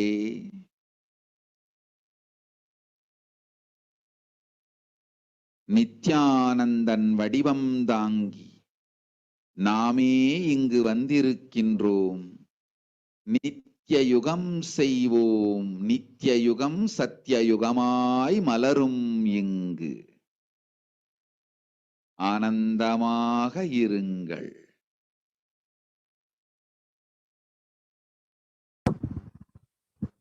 And the translation for Devi's revelation.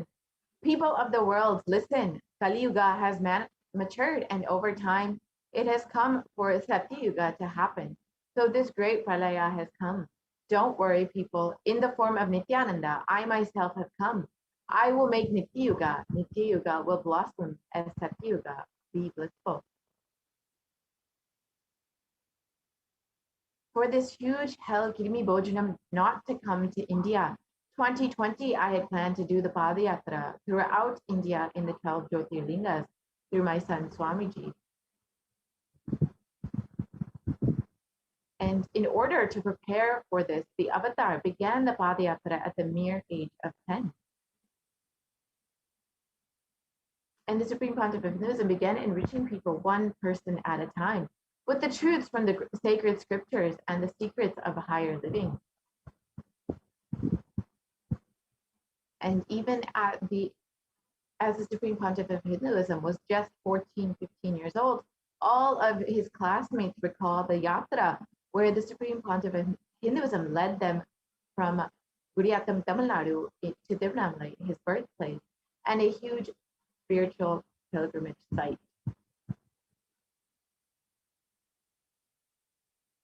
And when the Supreme Pontiff of Hinduism was just 19 years old, all his fellow monks at the Ramakrishna Mutt recall the yatra where the Supreme Pontiff of Hinduism led them from Chennai, Tamil Nadu to Tirunelveli, his birthplace, and gave them all an unforgettable pilgrimage experience.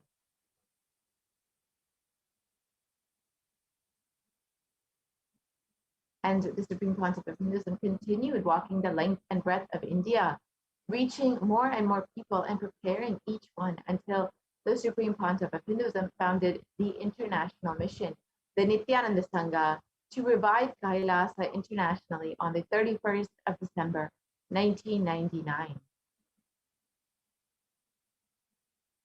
And here you can see the photo of the Supreme Pontiff of Hinduism establishing the very first Kailasa enlightenment ecosystem in Tiruchendur, Tamil Nadu on the 14th of April, 2001. And in 2003, the Avatar continued his Vijayatra all over the world to enrich people from all different backgrounds. And with the Supreme Pontiff of Hinduism's intensity and dedication for the people, even among crowds of thousands who do not understand English, the Supreme Pontiff of Hinduism's voice resonated deeply and his presence moved each one to tears. And in 2004, the Avatar led his disciples on the first Himalayan Yatra, visiting temples, delivering satsang, and initiating them into the superconscious breakthrough. Subsequently, the Avatar personally organized and led yatras yearly and guided individual souls not just to physical spiritual sites, but to supernal spiritual realms. And in 2006, the Padayatras were taken to the next level with the Kodikan Radayatra, with thousands of people impacted by the Nityanandeshwara and Nityanandeshwari deities who traveled from city to city, blessing people.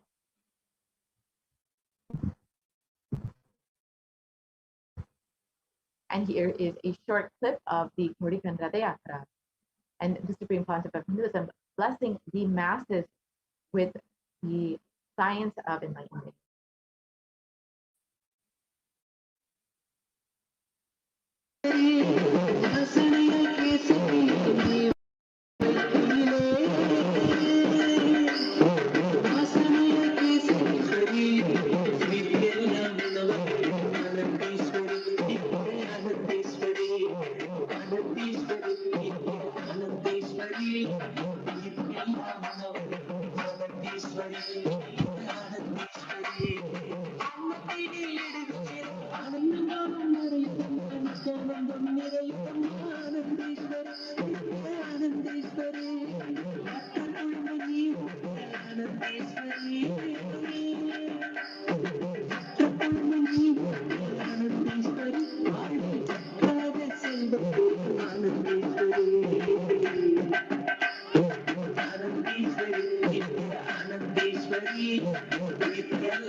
And the Kodikan Rathayatra culminated with the consecration and inauguration of the Garbha Mandir, the Sanctum Sanctorum for Nityanandeshvara and Nityanandeshwari, and the Nityananda Swayambhulinga in Adi Kailasha Sarvanyapita. And the deities were energized as Archavataras to radiate the energy of Paramashiva and PARASHAKTI to create the Adi Kailasha Sarvanyapita as a ship to save humanity from the upcoming Pralaya. And the Supreme Pontiff of Hinduism created innumerable spiritual energy centers in India as safe havens for people during this great deluge. And here you can see the Kailasa in Tiruchendur, the Adi Kailasha Sarvanyapita, and the Kailasa in Hyderabad. And in 2008, the Avatar continued to bless people by creating and energizing the Nityananda Vajraswara, the Anadalinga, which would protect anyone who bathes in its waters from the deadly COVID disease.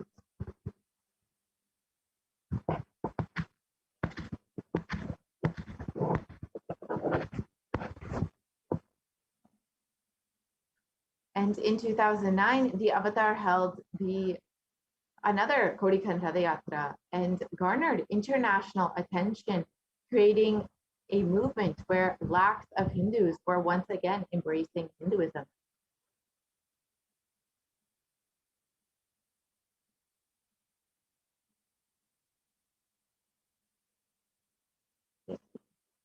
And wherever the Avatar's feet have graced the planet Earth, there the seeds of super consciousness have been sown. The Avatar has established thousands of Kailasa enlightenment ecosystems for enriching humanity. Over 1 billion people worldwide have been blessed and enriched by the Supreme Pontiff of Hinduism.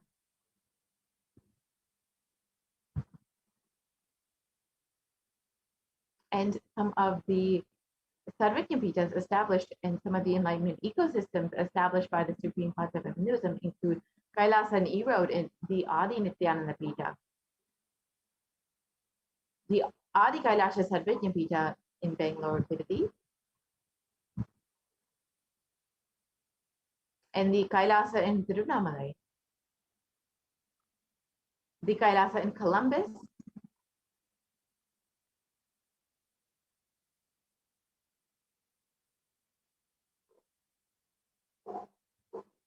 the Kailasa in Los Angeles,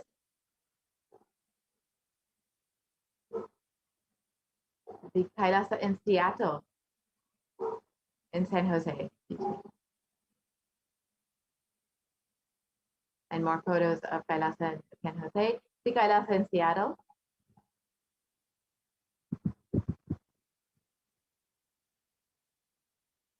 the Kailasa in Houston, Texas,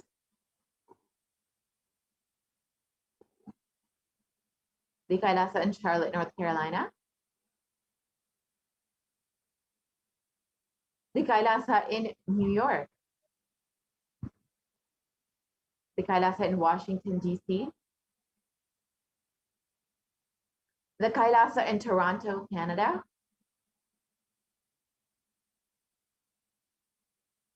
more photos, and the Kailasa in Oklahoma City,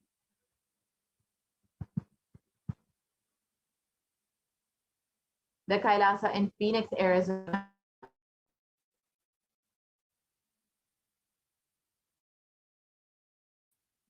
and the Kailasa in St. Louis, Missouri, the Kailasa in Oman, the Kailasa in Dubai,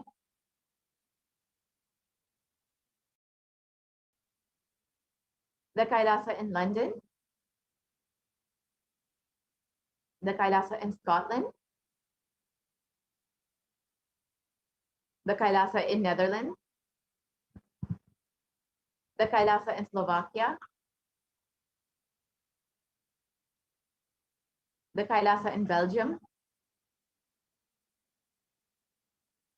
the Kailasa in Luxembourg, the Kailasa in Austria, the Kailasa in Germany, the Kailasa in Italy, the Kailasa in France, the Kailasa in Switzerland, the Kailasa in Mauritius, the Kailasa in South Africa, the Kailasa in Salem, more photos of the Kailasa in Salem, and the Kailasa in Hosur, the Kailasa in Patnam, the Kailasa in Varanasi, the Kailasa in Rajapalayam, more photos of the Kailasa in Rajapalayam,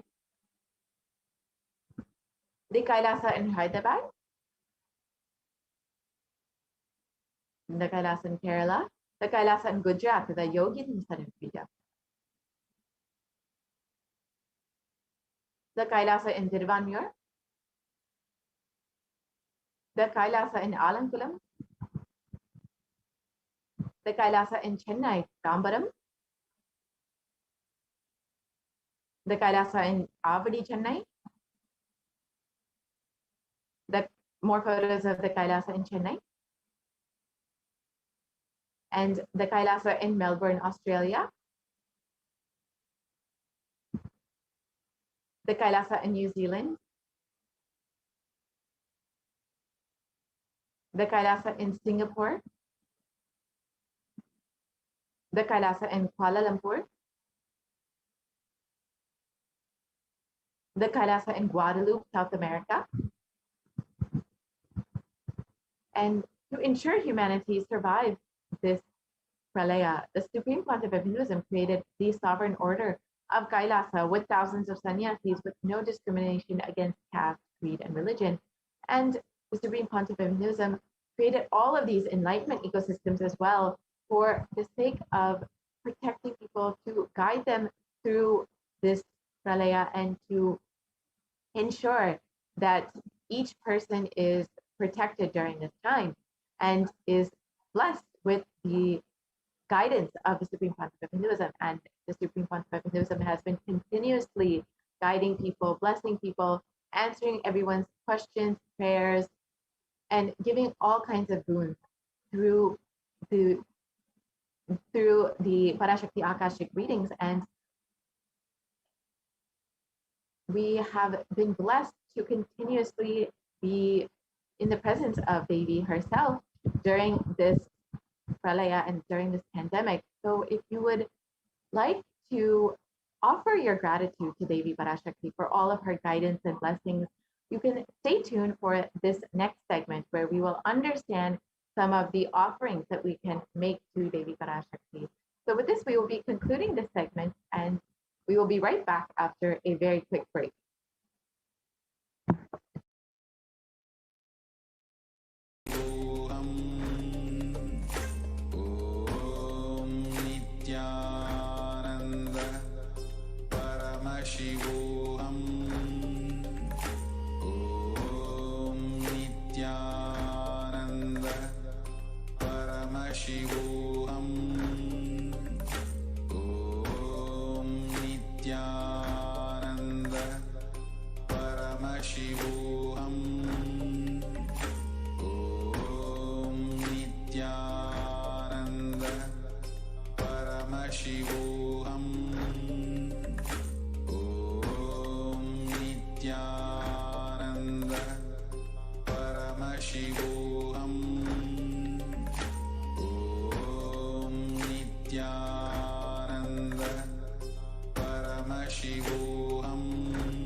Paramashivoham Om Nityananda Paramashivoham Om Nityananda Paramashivoham Om Nityananda Nityananda. Paramashivoham. Welcome back to all of the viewers. Now let us enter into the next segment where we are going over the offerings to Devi PARASHAKTI. Once again, I welcome each and every one of you who might be joining us from all over the world in different time zones. Maybe you perhaps are coming from a different background today. And this might be your first introduction to Hinduism. In this next segment, we'll be understanding more of the deeper context, the deeper powerful cognitions of Devi PARASHAKTI and how to manifest oneness with her immediately. How in your life you can do it instantly.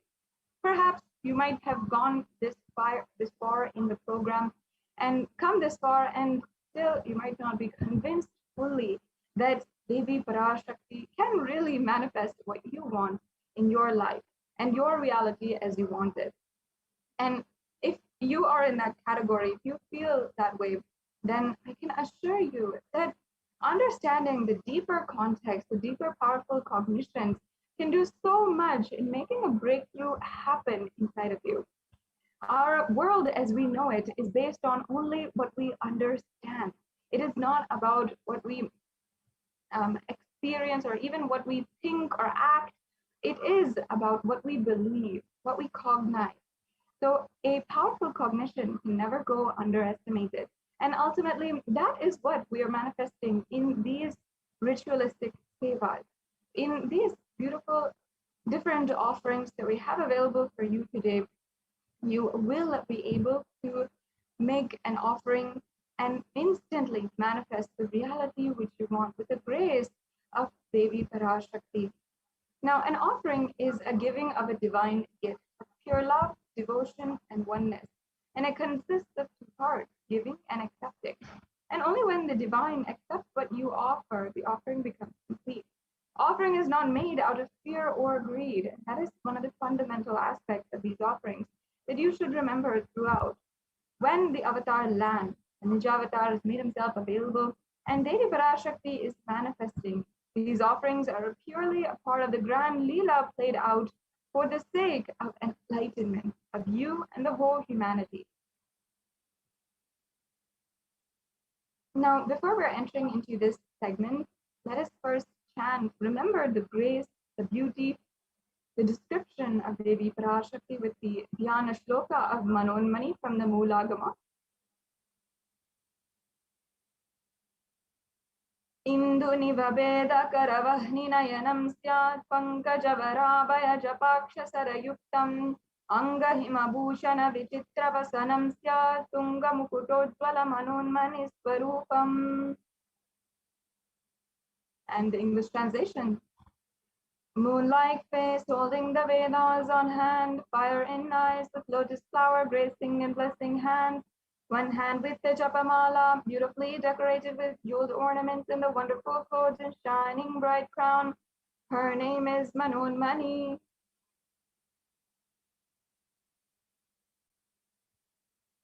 And the next Dhyana Shloka now I'll be chanting. Dhyaye devim trinetram shashini bhavatanam vedahastam dadanam savye padmam varadam apareshabhayam chakshamalam Divyairabaranir vibhushitatanum brahmadi vippujitam Devimeva manonmanim pratidinam kamatradhatrim shubham.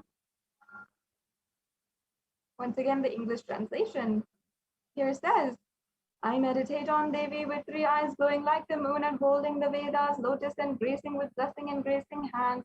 She is wearing beautiful ornaments and she is worshipped by Brahma and other many gods and showers auspicious boons for all actions every day. Now, having invited the divine presence of Devi PARASHAKTI, let us enter into building our foundation for understanding these different offerings that you can make today. And that begins with the significance of the divine element gold. And in Sanatana Hindu Dharma, we recognize that there was more than just economic value associated with gold or social value associated with gold.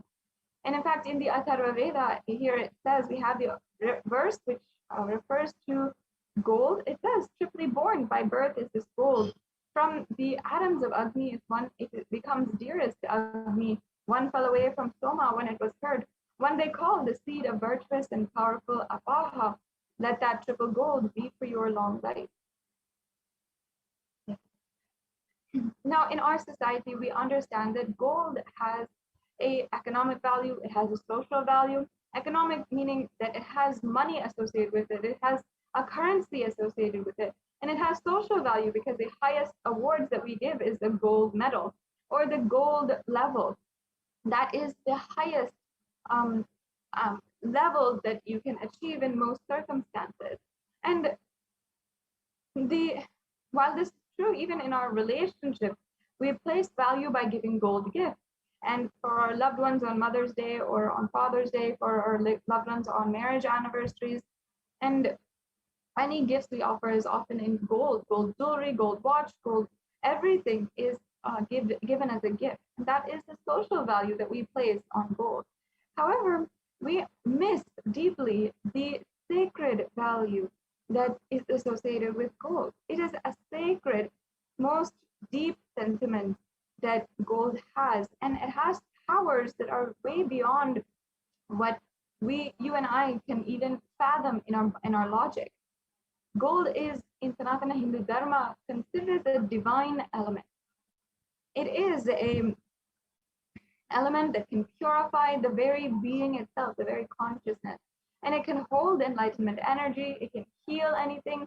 It has super conscious qualities, and that is why Vedic rishis had recognized that it was so powerful, and it is talked about and displayed in so many of the different scriptures. In the scriptures, the Vedas, the Agamas, the Itihasas, the Puranas, the Shrutis, and Smritis, all of these had literally talked about the gold being a divine element and how it was displayed in all of the various different aspects of the civilization. In fact, the Hindu civilization thrived on the banks of rivers of gold.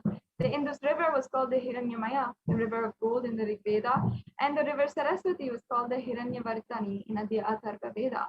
And gold is the supreme element for offering elements to the ones you love, of course, as we had discussed. And in the Vedic civilization, temples are constructed and paved in gold. Deities are made in gold and decked and adorned in gold because it preserves the enlightenment energy for thousands of years. It lasts forever.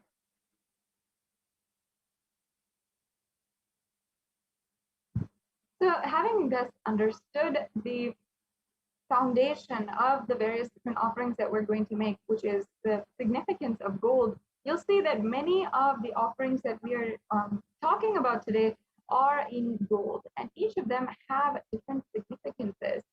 In fact, in the Shilpa Shastra and as well in many different scriptures, for the descriptions of the divine, how to carve them and how to depict the divine in the various forms is known as the Shilpa Shastra. And there's descriptions of how Devi's jewelry is ornately carving her entire body, is ornating and adorning her entire body. And what is the significance behind each part is beautifully explained and the context is given. And that is something that we are going to be going over today. Before we begin all of the jewel ornaments that you can offer to Devi PARASHAKTI, we'll start first with the E-Hundi offering. And before I enter into the significance, I'll first chant the verse from the Lalita Sahasranamam. Bhakti Priya Bhakti Gamya Bhakti Vashya Bhayapaha Shambhavi Sharadaradhya Sharvani Sharmadayini. And the English translation says, Devi is fond of true devotion and is realized through true devotion. She can be won over through true devotion, and she removes all fear. Now, if there is any fear in the minds of a devotee, Devi Parashakti is sure to remove that fear. It is stated that Devi likes to be worshipped in autumn, and here it is meant the autumn of our life when thoughts turn more and more inward. The role of the divine is known and understood clearly. The need for Devi worship becomes stronger. And Devi Parashakti has literally manifested every day for us, sometimes even twice a day, and has given us the grace of her presence, and literally giving us the way to interact with her personally, ask her questions. And she, in return, after just our devotion, our question, our humble prayers to Devi Parashakti, has poured and showered her blessings and her energy. And out of gratitude for that, we can offer this e-hundi offering. This is a way that you can experience the gratitude, the fulfillment of offering your gratitude to Devi Parashakti. And this gratitude is a beautiful way that you can manifest what you want into reality. The next offering we have is the Sankalpa chanting. Every single ritual in Sanatana Hindu Dharma begins with the Sankalpa. The Sankalpa itself, as you can see, can be an offering in itself because it is that powerful. Because we always start this with conscious resolution. The will and the declaring our resolution, our sankalpa for the whole universe, has its own really deep significance and power in manifesting what you want into reality. Every single day, declaring that purpose that you want to manifest in your life aligns you back to the same purpose. And in this sankalpa, you can have the grace, the blessings of literally Devi Parashakti taking care of whatever sankalpa you want to manifest, the conscious resolution you want to manifest, and blessing you with the fruition of all of your desires and your wishes. And Devi Parashakti is described in the Devi Mahatmyam, chapter 12, verse 34, as enchanting this whole universe. As you can see, we have a verse here, and the verse translation goes, the goddess enchants this universe, and she herself gives birth to this universe.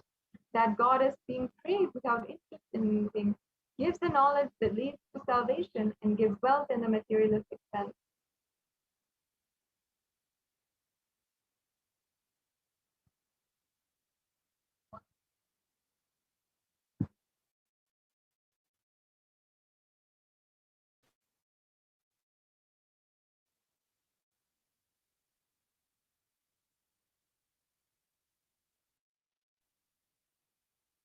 Yes. So you can offer this Sankalpa offering, and when I would like that you like to pay or like to go ahead and the rings, if one of these rings you can put it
on planet Earth is a advent of compassion. Literally, she came down out of her utmost compassion for the whole humanity. In fact, when her advent and her time, her life on planet Earth is recorded, is exactly the time in human history when all civilizations were broken apart and living isolated across the world. And there was not one strong civilization that was ruling. And through the civilization that Devi PARASHAKTI had manifested on planet Earth, she united one for all of these civilizations and advanced the civilization to a high level, to a super conscious level, where powers were manifesting daily and literally every being could access this layer of super conscious.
What I mean by the word e-Kailasa, listen intensely.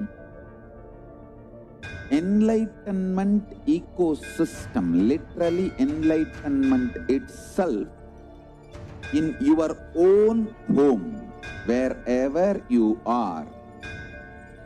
If you cannot come to Kailasa, it's okay. Kailasa can come to you. Kailasa coming to you is e-Kailasa.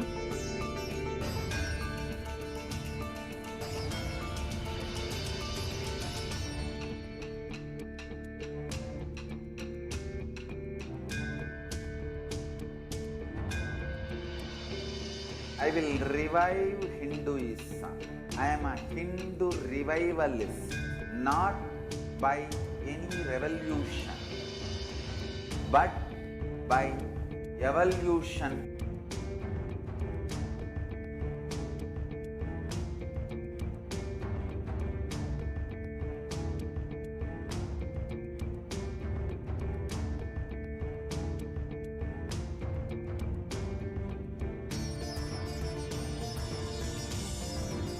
And setting model communities.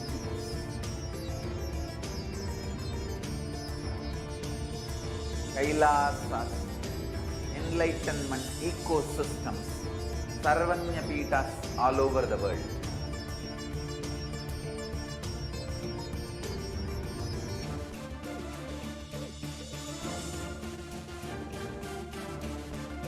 All powerful cognition, knowledge, only when you live, power manifestation and possibilities manifestation happens. It's a fundamental truth.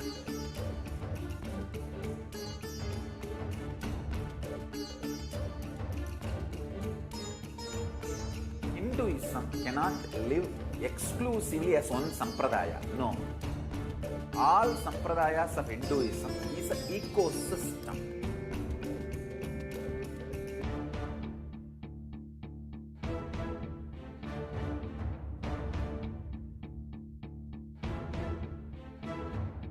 So don't keep quiet thinking that if one sampradaya is attacked, only that sampradaya is going to be affected.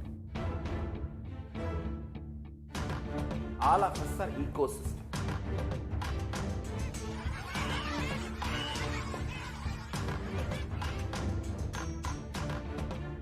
I invite all of you to get involved and enjoy Hinduism by the principle of Dharmo Rakshati Rakshitaha. When you protect Dharma, Dharma protects you. We will make the whole planet flourish spiritually. The spiritual prosperity will happen to the whole planet. We all have to coexist together.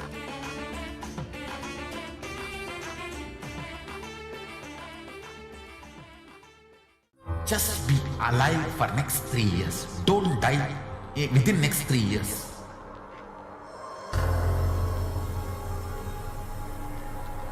Just don't die within next 3 years. Be alive. Somehow be alive. I'm working sincerely. I will reach you somehow. Somehow I will reach you. It's my commitment to humanity.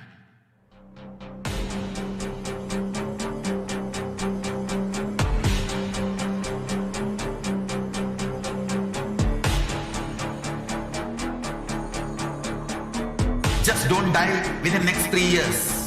I will reach you wherever you are, whichever corner of the world you may be. I will reach you with enlightenment. You manifesting the space, state, powers, being, Paramashakti. It is possible, and it is possible for you.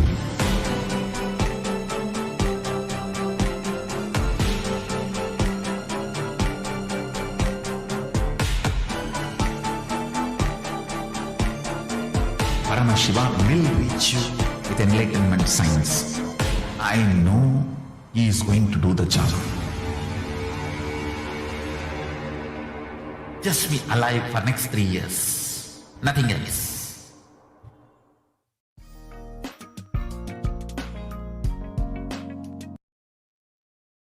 Nityanandam, welcome back to all the viewers.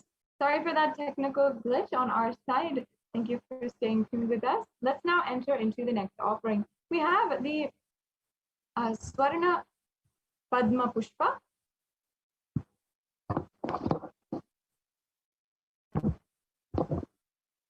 And this offering is the offering of the golden lotus.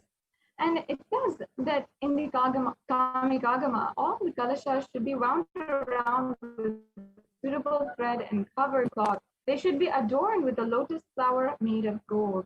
And there are hundreds of references for gold for the lotus flower in the Vedic scriptures. And there's so many different kinds of references for the worship of the ultimate and using the lotus in the worship of Paramashiva. And you'll also see that many of the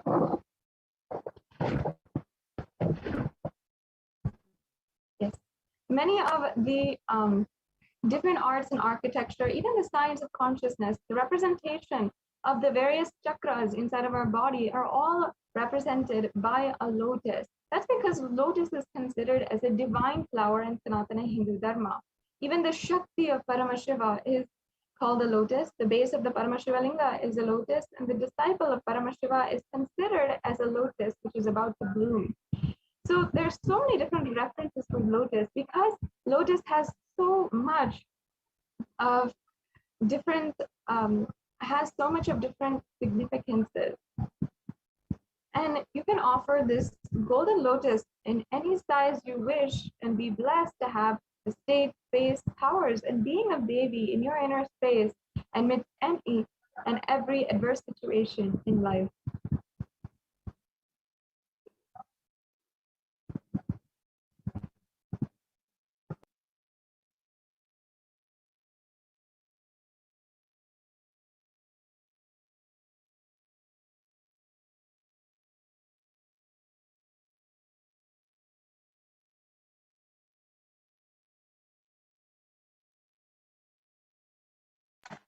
Yes. The next offering we have is the toe ring, the golden toe ring.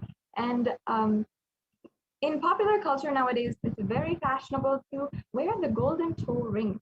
And even any toe ring is very fashionable. And this actually has a reference in the various sacred scriptures of Sanatana Hindu Dharma. It is the oldest custom according to the Hindu scriptures, and has reference in the Hindu scriptures itself. There's so many different references for this toe ring, and it has a sacred quality, a sacred context which is associated with it. Because Devi PARASHAKTI herself is adorned with this toe ring. Why? Because she was recognized that the very toenails, even her toenails, have the power to remove all darkness and ignorance. The whole body of Devi PARASHAKTI is so great that even just the last inch, if that grace falls on you, you will have the ultimate liberation in life. Now, let me chant the reference from the Saundarya Lahari, composed by Adi Shankaracharya, of the greatness even her toenails. Adiriti samchanana majjana tamoguna padadvaya prabhajala parakrita saruruha. And the meaning goes, you whose brightness from toenails destroys the darkness of ignorance from the minds of your devotees who prostrate at your feet, whose brightness from your 2 feet overpowers that of the lotus flower.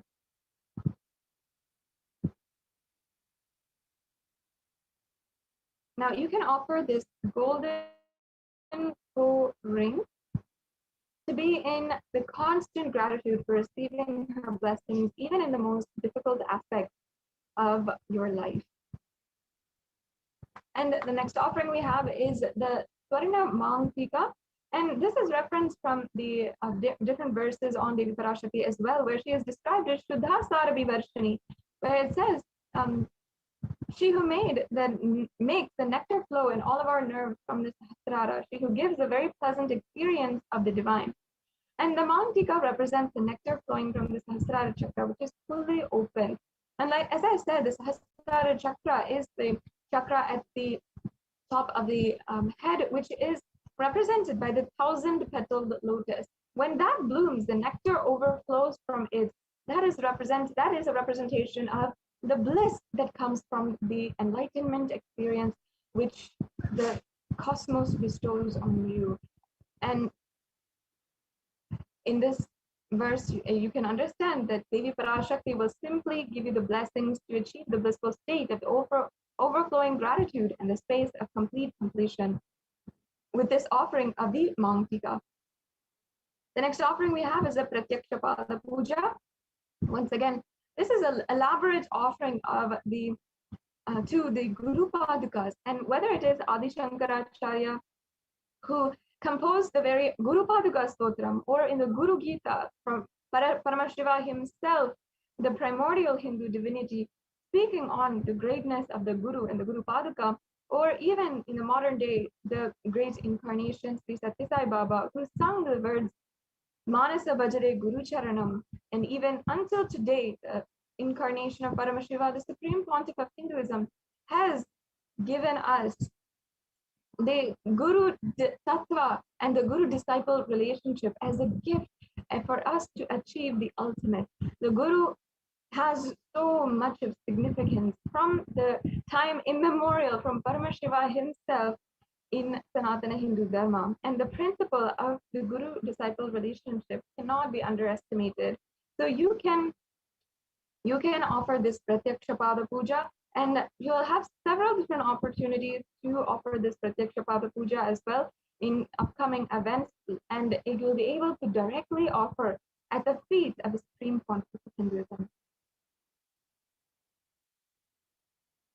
The next offering we have is the Vastra Seva, another direct offering at the feet of the Supreme Pontiff of Hinduism, where we're offering the clothes, the sacred cloth which adorns the Guru and Devi PARASHAKTI, in order for you to manifest all the protection from Devi PARASHAKTI is needed in your life. Now, this brings us to a conclusion of all the various offerings. So you can see a table, a summary table of all of the different offerings. And as you can see here, there are several different levels of the offerings. Either you can offer any amount that you wish, or just $1, or you can offer a more substantial amount if you feel that you want to. Whatever is what you feel you can do, and what you feel that you want to offer out of your gratitude to Devi PARASHAKTI.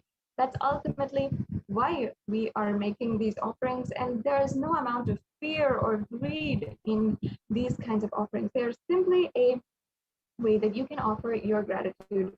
And in order for everyone to, no matter where you might come from, no matter what your background is, in order for anyone to be able to offer today, we have a various array of offerings in different levels so that anyone can offer how much ever they want out of their gratitude.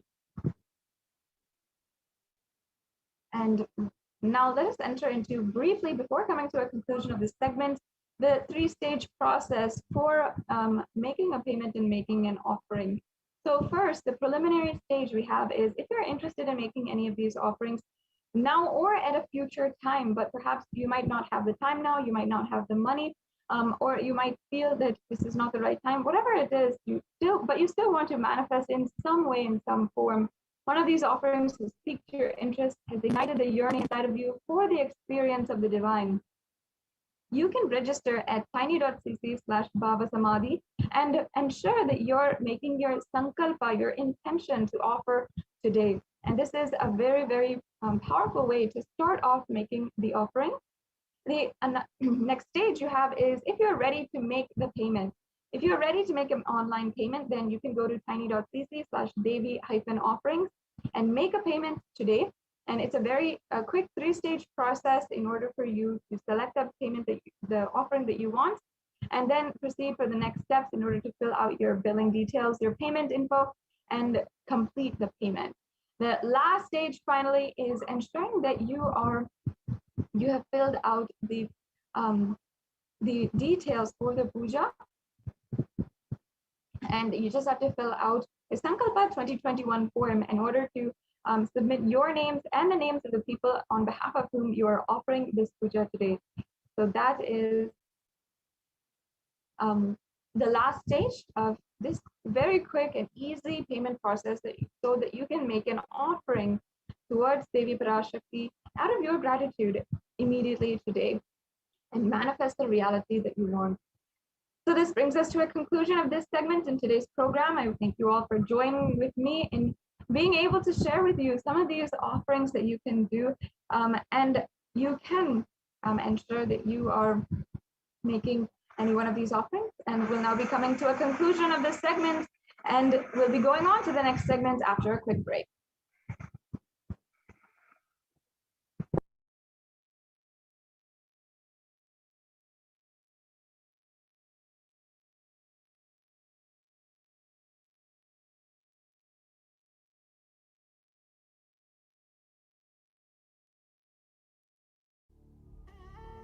What I mean by the word e-Kailasa, listen intensely. Enlightenment ecosystem, literally enlightenment itself, in your own home, wherever you are. If you cannot come to Kailasa, it's okay. Kailasa can come to you. Kailasa coming to you is e-Kailasa.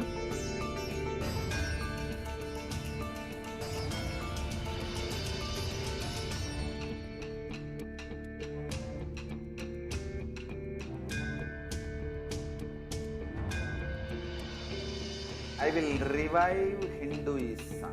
I am a Hindu revivalist, not by any revolution, but by evolution.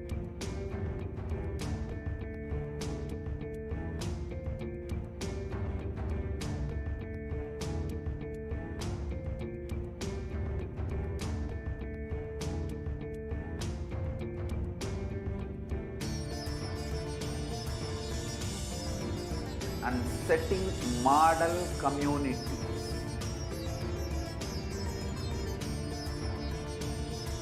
Kailasas, enlightenment ecosystems, Sarvanya Pitas all over the world.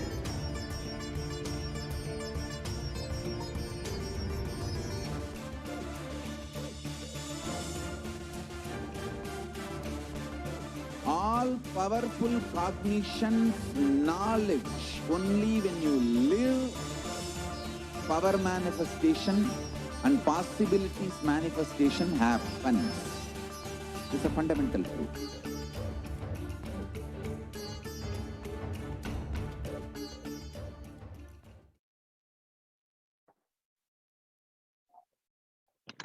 Nityanandam, everyone. Welcome back to this segment of the AK ship, the Adi Kailasa ship. In this segment, we are going to learn about Kailasa's multi-layered quarantine opportunity for India during the COVID-19 as a practical solution resulting in health, joy, and bliss. With the blessings of the Supreme Pontiff of Hinduism, Jagat Guru Mahasannidhanam, His Divine Holiness Bhagwan Nityananda Parameswaran's blessings, let's start with the Sadguru Vandanam. Nityanandam Paramasugadam Kevalam Jnanamurtim Vandvaitam Ganachadsham Tattvamasya Dilaksham Ekam Nityam Vimalamachalam Sarvadi Sakshibhutam Bhavatitam Trigunarahitam Sadgurum Tam Namami. When Devi PARASHAKTI revealed the impact of the coronavirus pandemic on the world, that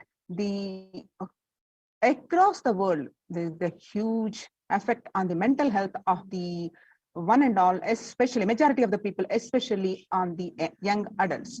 And Devi suggested that everyone should do yoga and other spiritual practices and serve Paramashiva.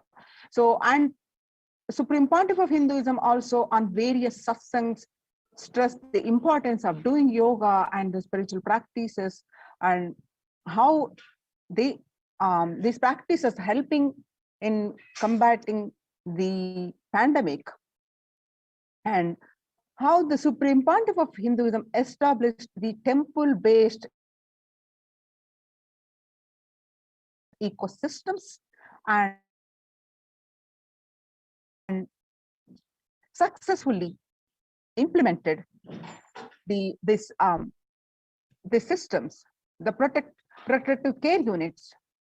And what are these systems, the Kailasa's de facto spiritual embassies, how they are protecting people, and all this work is recognized by the United Nations. So we are going to learn all this and also the basics of why these the science of temples. So we are going to learn in this segment. So on 5th June 2021, Devi revealed that not only people dying in crores, financial and mental retardedness, you also see the minds getting collapsed. Freedom from all this suffering is the life of living enlightenment. First, prevent yourself from this deadly corona. Oh, people, do the job of saving your life as the first priority. Listen properly, people. The only way to protect yourself from this overflowing cosmic pralaya and from the demonic people who search for destruction for themselves and for others because of pralaya, go to Adi Kailasa, getting shelter at the feet of Paramashiva.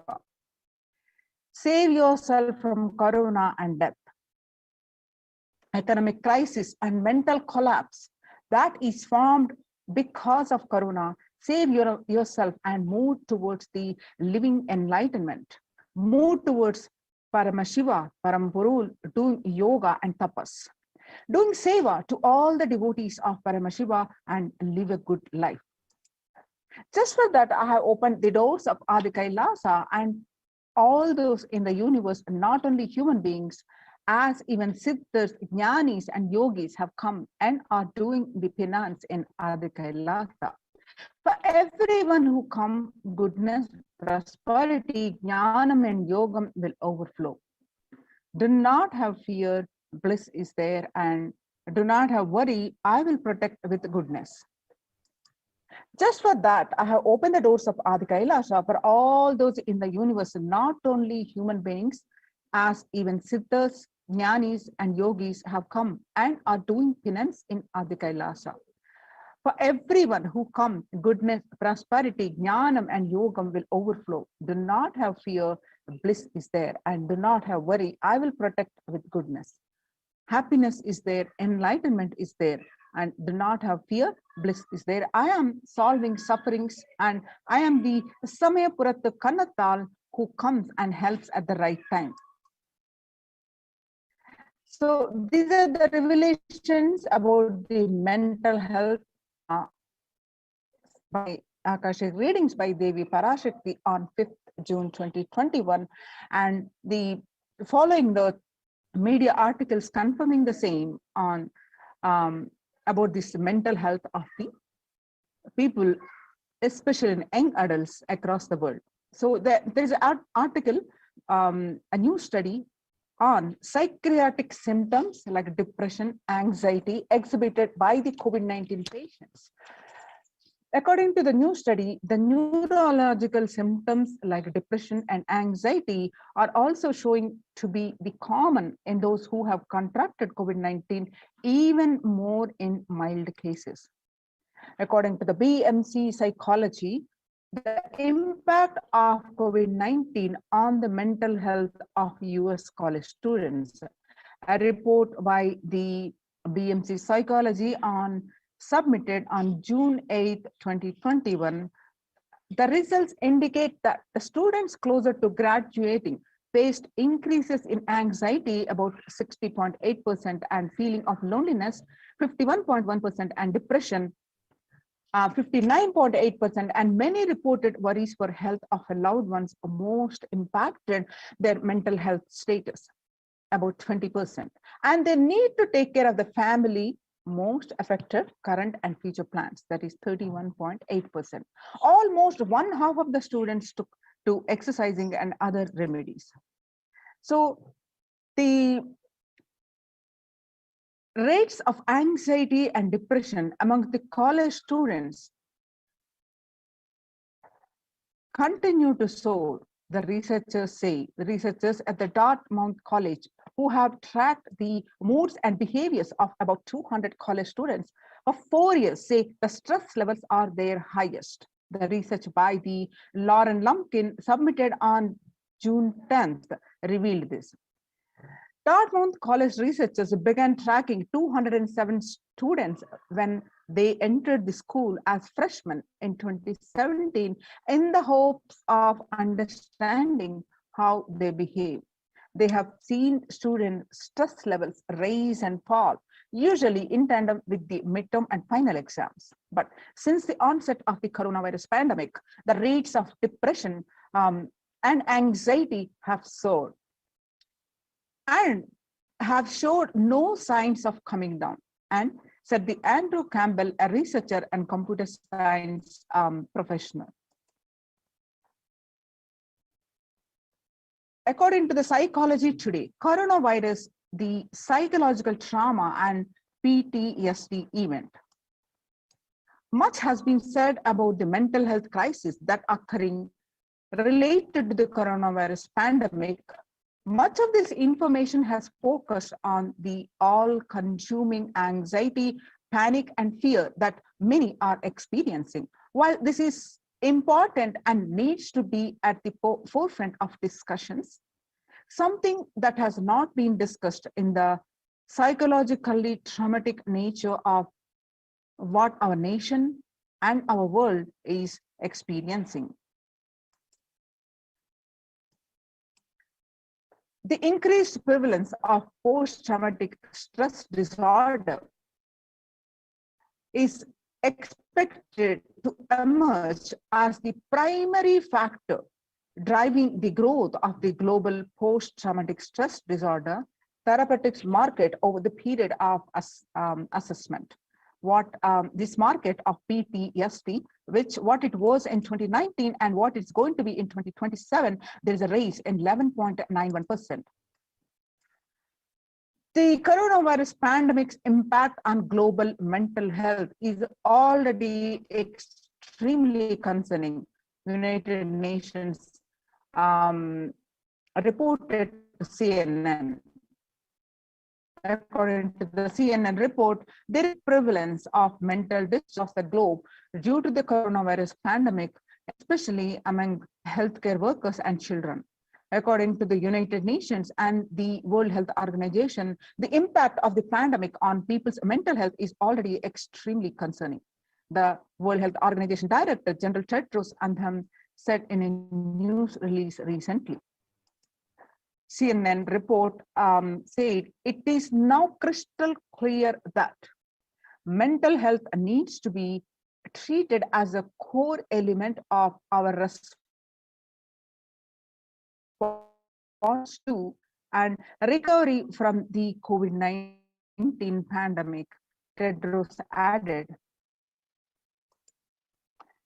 Now, they revealed that do yoga and do the spiritual practices, and also the Supreme Pontiff of Hinduism for decades, he has been stressing in various satsang that how yoga can make each one of very strong in our, not only in our body, in everything, mental, physical, psychological, and more. So yoga greatly improves mental, spiritual, and physical health. People who practice yoga experience less anxiety, less depression, and fewer symptoms of post-traumatic stress disorder. Yoga also improves the well-being, including the increased gratitude, relatedness, and acceptance, and centeredness, empowerment, self-esteem, compassion, self-awareness, and hope. Yoga can help us to manage stress and self-regulate, an important tool in the current time. All equipped with 8 coping strategies for responding to stress. But sometimes our stress can become out of balance. We are living in a world that regularly waits our sympathetic response, the body's way of responding to stress, sometimes called fight or flight. This is balanced by our parasympathetic response, the way our body helps us to rest and relax. Yoga can help bring our parasympathetic response back online and allows us to find balance. Activating our parasympathetic response brings us into a more restful space and allows us to find calmness, connection, and compassion. The deep mindful breathing of yoga and meditation stimulates the vagus nerve, which activates the parasympathetic nervous system and supports self-regulation and stress management. Yoga can be a valuable tool for self-care, especially in challenging times. Yoga is now being used as an empirically based treatment, often in combination with the other interventions, with benefits for both physical and mental health. Many clinicians are recommending yoga as it may help support the effectiveness of traditional treatment approaches. According to the Psychology Today, when we actively choose a tool of self-care, we better equip ourselves to survive and seek resilience in difficult circumstances. While it is but one tool, yoga offers the potential for connection and well-being, even in these challenging times.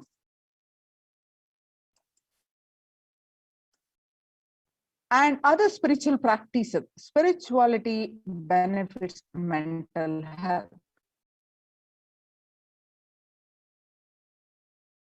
Have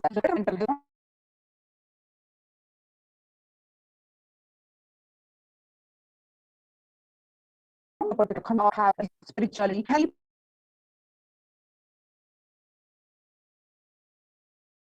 and foremost can help find meaning in their lives, which is instrumental in improving one's mental health.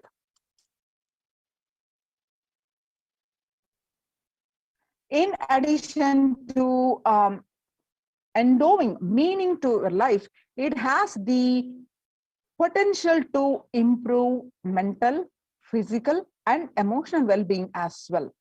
It has been a source of relief and comfort from various challenging issues for thousands of years. Now,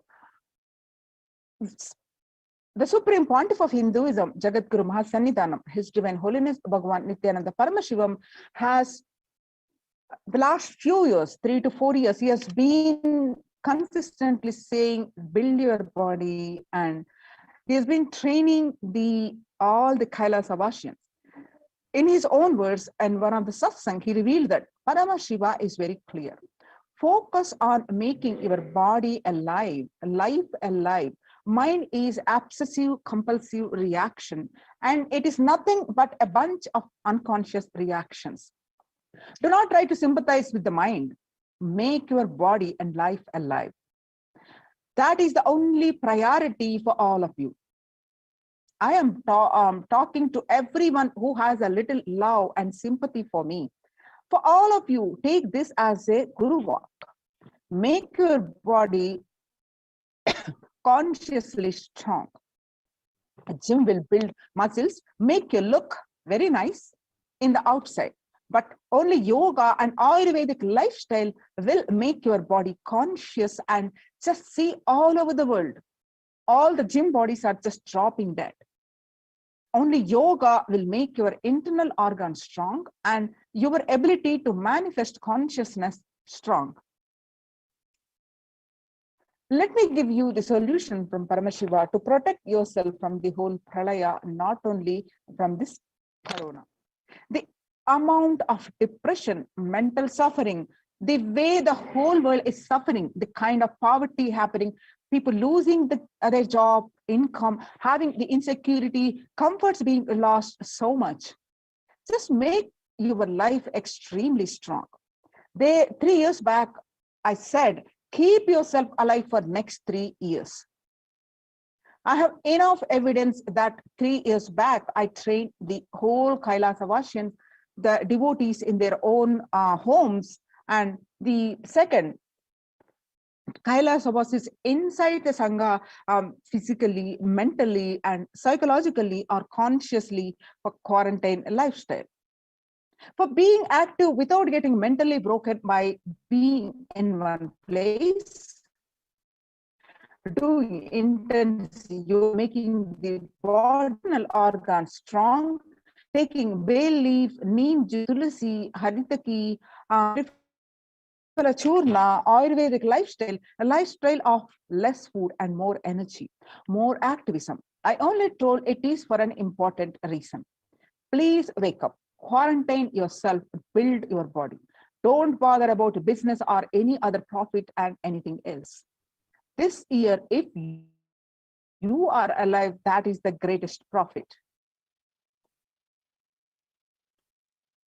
So these are some of the revelations by the Devi PARASHAKTI, and the Supreme Pontiff of Hinduism revealed the importance of the holistic approaches. The United Nations recognizes Kailasa's report on COVID-19 and multilateralism. The report submitted June 2021 and it was published about 10 days ago. You can see and read this report in detail.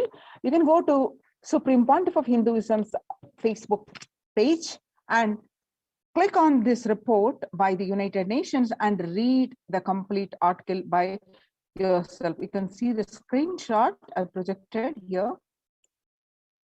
Now, we'll be presenting this report now. The report on COVID-19 and multilateralism. The report published on United Nations site www.ohchr.org by the Adi Shaivite Minority Tradition, ASMT, Kailasa Union, on the globalization of disease has led the world to be only as resilient as the least resilient country and person, especially for highly contagious COVID-19, which has spread with a scale and severity not seen since Spanish flu. The variants of the virus, such as the Delta, Delta plus, Epsilon, Gamma, continue to threaten even those vaccinated. Secondary diseases such as black fungus are targeting COVID patients and killing almost 1 in 2 persons in such cases. Human life is more precious and important than all economic principles or systems in totality, because all these concepts are legitimate only because of their utility value, which is to fundamentally make human life better. At least until this ongoing crisis ends, all economic policies related to money, banking, fixing prices of commodities, etc., need to be revised to make human being suffers.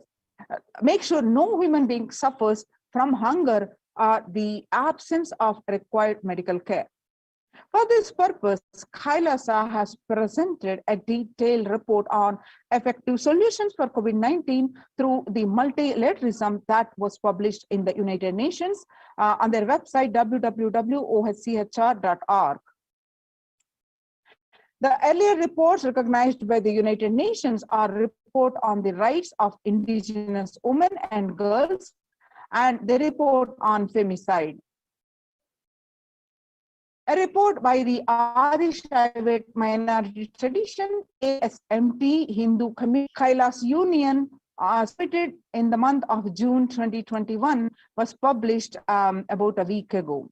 United Nations recognizes the Kailasa's report on COVID-19 and multilateralism highly appropriate. Now let us see the detailed report.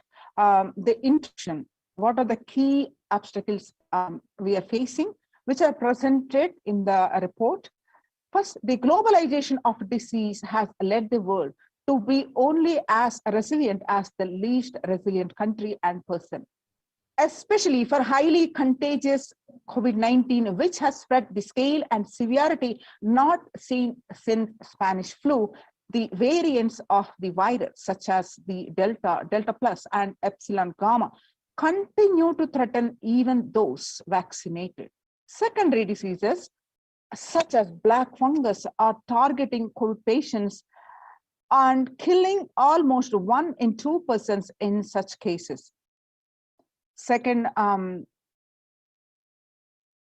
problem that is presented in this article are distorted policy decisions, and conflicting principles can lead to polarizations amongst the nations and within, leading to various extremes, such as the hoarding of vaccines in some places, the wastage of vaccines, and an unaddressed shortage of vaccines globally. Third, the pandemic has exposed the fragility of the global system. The disruption of the supply chain is especially worrisome for essential food supplies, which disproportionately affects the already most vulnerable even more.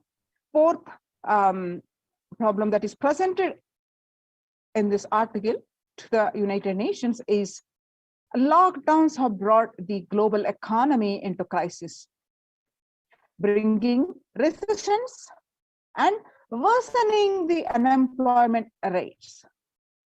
frequent lockdowns, and the ongoing threat of famine, especially in countries where the employment is predominantly informal, are exacerbating worries that starvation may cause more suffering than the virus itself.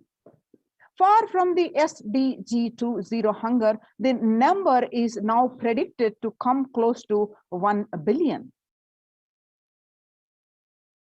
You can see the supporting article projected on the screen now. You can also click each of these supporting articles and read from the Supreme Pontiff of Hinduism's Facebook page.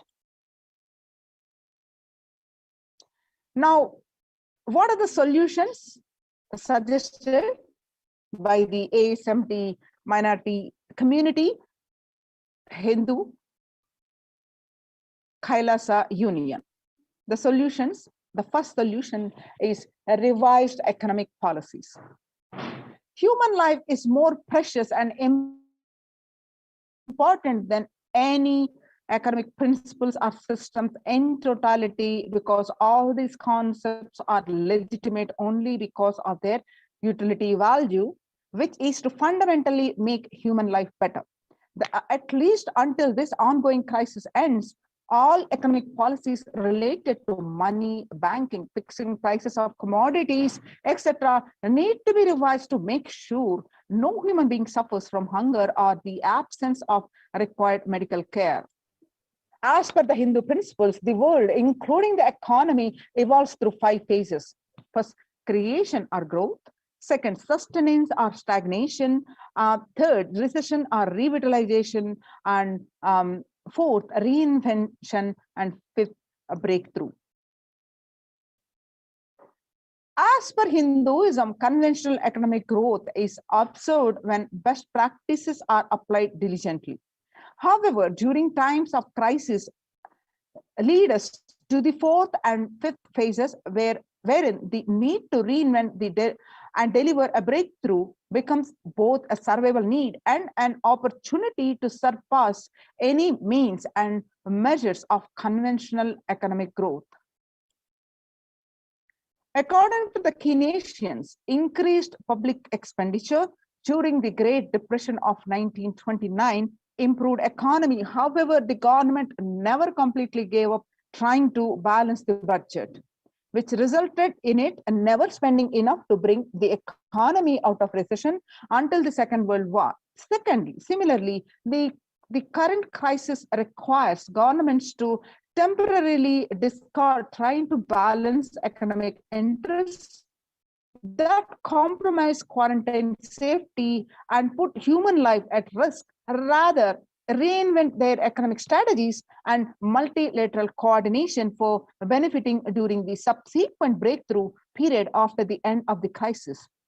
The second solution presented in this report by the ASMT Kailasa Union, Hindu multilateralism. There is an immense inequality in capacities of governments, organizations, and people on 2 grounds. First, health response. Second, economic recovery.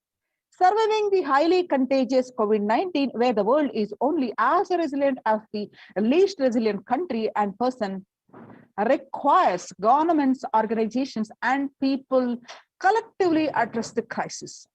From 3200 BCE, 56 nations in Asia had multilateral treaties based on the Hindu principles, which is called Vasudhaiva Kutumbakam. That means the entire world is my family. It is from the scriptural reference from the Maha Upanishad, chapter 6, verse 71 to 73. You can see the supporting articles here. The next solution presented is provide sustainable community livings with multi-layered quarantine. Home or self-quarantine is not a viable solution for vast majority of the people for either health safety or economic reasons. In Assam, home quarantine has been reported to be a primary reason for a large number of deaths. In some places, governments have moved people out of home quarantine to COVID care centers. Other issues linked with quarantine, especially in small houses, are mental health problems, such as an increase in suicidal ideation, especially amongst the younger population. This requires friendly quarantine setups which are self-sustained and sufficient in terms of food stock and supplies, recreation, employment, education, etc. In India, state government education, etc. In India, state governments have attempted to provide free and paid solutions which face various challenges related to hygiene, exorbitant pricing. Some facilities have seen challenges related to the request for private accommodation. The experimental townships such as Auroville have demonstrated a fair amount of success in creating a friendly, safe, and such as Auroville, the friendly, safe, compliant quarantine facility. However, the solutions such as Auroville are not open to public. For 2 decades, the leader of the ASMT Hindu community, the Supreme Pontiff of Hinduism, Jagadguru Mahasannidhanam, His Divine Holiness Bhagavan Nityananda Paramashivam, had been creating townships like Auroville across more than 100 cities, even in several countries. Most of these townships, such as ASMT Monastery, India, Bangalore, have been open to offer multi-layered quarantine as a free public service with free food, accommodation, free internet to work from home, that is the monastery. The ASMT community has seen a fair amount of success in these townships with 0 cases of COVID infection in the past 2 years and has already saved many lives. The Supreme Pontiff of Hinduism has urged citizens worldwide, especially from regions severely affected by the pandemic, to protect themselves as the topmost priority and avail these free quarantine facilities that the community has created, especially as home quarantine has failed for many and is known to be a primary reason for a large number of deaths in many scenarios. The Supreme Pontiff of Hinduism, Nityananda Paramashivam, has emphasized the need and urged the governments worldwide to provide food, safety, medical care, shelter, and all survival needs to all human beings under their care, with absolute multi-layer quarantine until the coronavirus is eliminated from planet Earth, including all different strains of the virus. You can see the more supporting documentation here. The next solution is presented: educate citizens on individual pandemic, the pandemic management. Unlike previous pandemics, the current era provides the active, real-time visual information about the fatalities. Underreporting of this data may give false hope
Apologies for the technical glitch. Yes.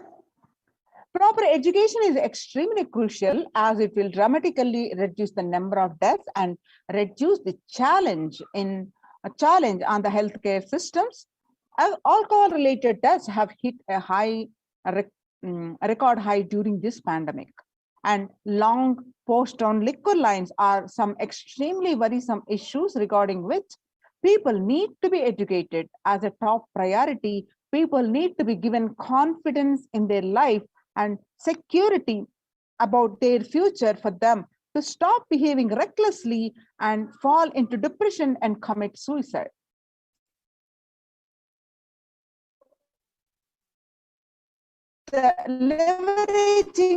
The next solution presented is leverage of different economic systems based charity, barter, and money. Ancient Hindu economic treatises by Paramashiva, the primordial systems and their principles. First, for things that do not perish by sharing, such as the education and knowledge, Paramashiva recommends that no fee be charged. Second, for survival needs such as food and healthcare, barter and charity are recommended. Third, for all other infrastructure development works, services and commodities, gold and conventional currency-based transactions are allowed. These systems are still in practice in the modern day, but grossly overlooked and not sufficiently studied with their close relation to mainstream economics. The World Health Organization and the GISAID provided early access to data regarding the virus. This is an example of an open knowledge-based economic policy where crucial data about the virus was not monetized. Similarly, South Korea helped the USA access mass and testing kits, and there was a hope that this would lead to a reciprocal arrangement in terms of vaccines, which is like a barter-based model allowed in food and healthcare. The next solution presented is Hindu policies for food security. A highly effective concept for ensuring food security in ancient Hindu nations was that of food grain banks. These were prevalent until 18th century. The elderly in villages would start food grain banks with a seed capital of grains collected by fundraising. If any person met with a crisis such as the crop failure, the food grain bank would lend him grains in exchange for an interest. The compound interest was prohibited in these grain banks, so which the debtor was expected to return with the principal grain amount during the next harvest. The bank would expand its reserves of food grains based on the interest earned and donations.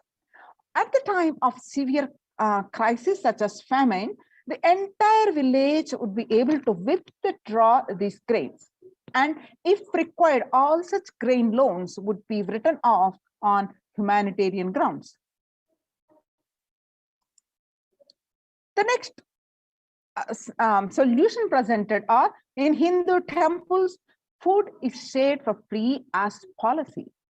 This was the case both in ancient times and in modern times. For 27 years, every month, the Hindu ASMT community has served more than 3 million free organic meals in religious gatherings to everyone without discrimination, and has served over 1 billion free meals in total. Such private and public efforts are crucial to ace the threats of starvation, which is estimated to hit 1 billion people worldwide. The next solution presented is monitor global health. The crisis requires governments to take aggressive, proactive measures to monitoring health. Smartphone applications have been used by the government that are based on health code color systems that categorize individuals into 3 color groups based on their health status and travel history, and then determine whether they need to be quarantined. you can see the supporting documentation here.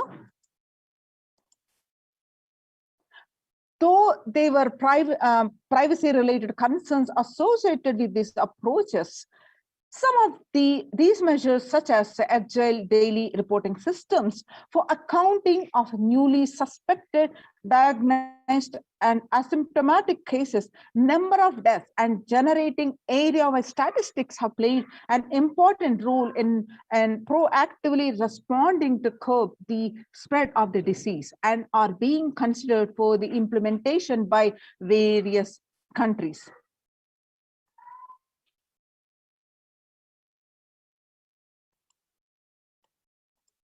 The next is the traditional medicine. The next solution presented is traditional medicine.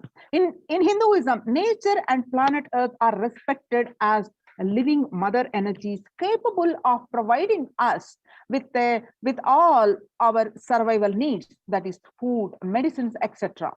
Through the traditional medicines such as TCM and Ayurveda are effective in addressing COVID-related issues. And a few years ago, Nobel Prize was awarded for scientific work based on traditional medicine. The mainstream Western medicine has chosen to characterize Ayurveda as a pseudo-medicine and the TCM as unscientific. Such demeaning of traditional medicine systems have led nations to consider taking defensive unilateral decisions to protect their interest. The outright rejection of traditional medicine is revisited, especially as these medicinal systems are time-tested and have kept people healthy for several generations. Kailas Union recommends governments worldwide provide solutions like Kailasa's Hindu medicinal care, which includes complete free of charge services such as Ayurveda, Yoga, Siddha, Western medicines, and multi-layered quarantine for complementing their ongoing public health efforts. You can see the supporting documentation here. The multilateral strategies and of SDG 11, this multi-layered quarantine protection, such that the effects on extremely essential global funding of be provided access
Apologize for the technical glitch. We'll be resuming shortly.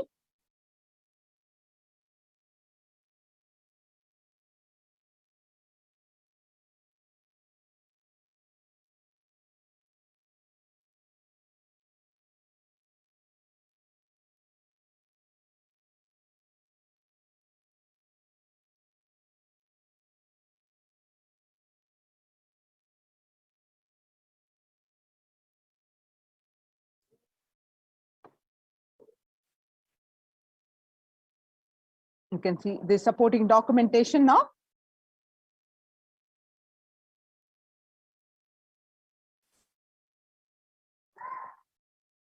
Now, the Kailasa's COVID response, the sovereign order of Kailasa worldwide, inspired and guided by the vision of the Supreme Pontiff of Hinduism to save lives. A one-of-a-kind humanitarian charitable service massively mobilized to provide protection and preventive COVID care in this testing time of global meltdown. Through this initiative, Kailasa has been consistently supporting people through free food banks, that is Annadan, free medical care, and many more services. The impact of mental disorders and lack of spiritual strength during a humanitarian crisis are often difficult to assess and inflict lasting damage. To assuage this, Kailasa is offering spiritual programs, temple events, and spiritual healing online. The Kailasa's recommendations on COVID-19 and multilateralism to be presented at the United General Assembly and the Human Rights Council.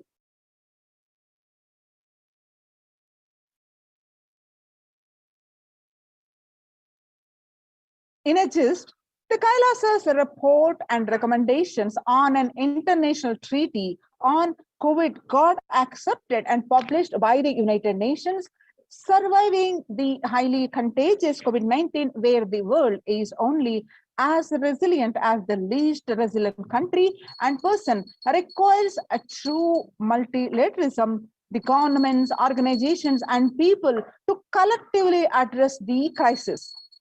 Kailasa has been successfully providing grassroots solid solutions in multifarious ways, including providing sustainable community living with multi-layered quarantine and educating citizens on individual pandemic management and leveraging best of different economic systems based on charity, water, and money, and providing food security and traditional Hindu medicines.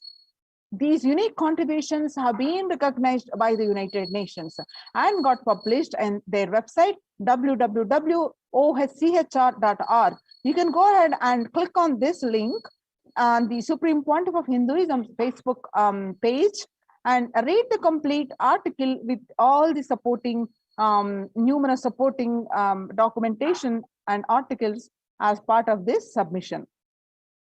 Now, you also can make use of this ecosystems, join these protection centers, register now through the link below, https://kailasa.org/Kailasa Care. Now let us understand what are these ecosystems mainly stand for. The revival of the temple sciences and ecosystems. With the Kailasa Department of Enlightened Civilization presents with the blessings of the Supreme Pontiff of Hinduism, Jagat Guru Mahasannidhanam, His Divine Holiness Bhagavan Nityananda Parameshwaran's blessings.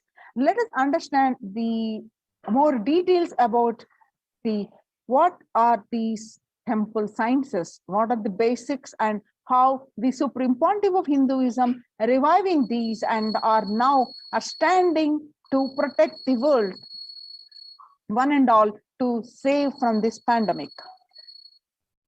And not only save from the pandemic, but the overall growth of each one of us.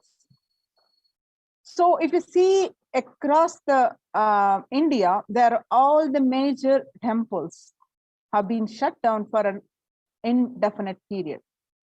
Some of the examples here are the Shirdi Sai Baba temple and the Siddhivinayak temple have been shut down for an indefinite period, and Puri Jagannath temple to remain closed for public for indefinite period, and the since May 5th for an indefinite period. Not only that, the all religious places closed for public in Bhubaneswar and for an indefinite period.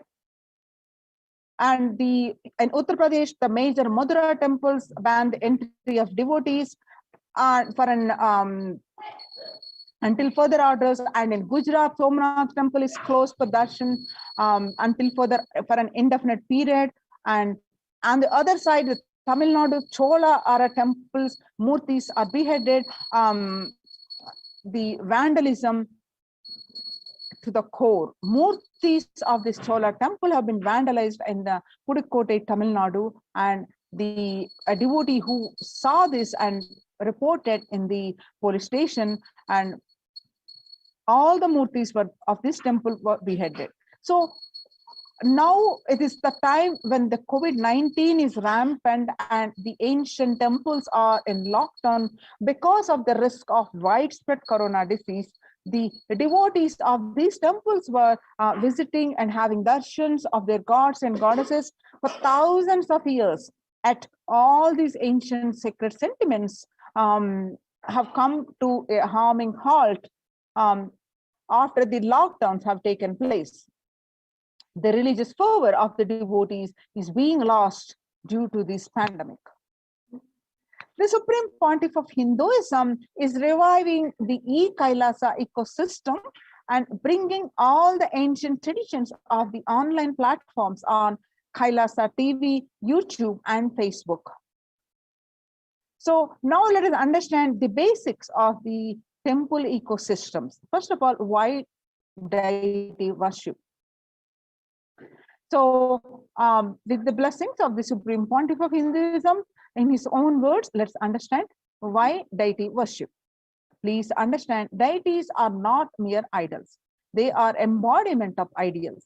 We do not worship the idols, we worship the ideals represented through the idols. So now, before this, let's understand the more basics of the why temples. Temple ecosystem of Kailasa.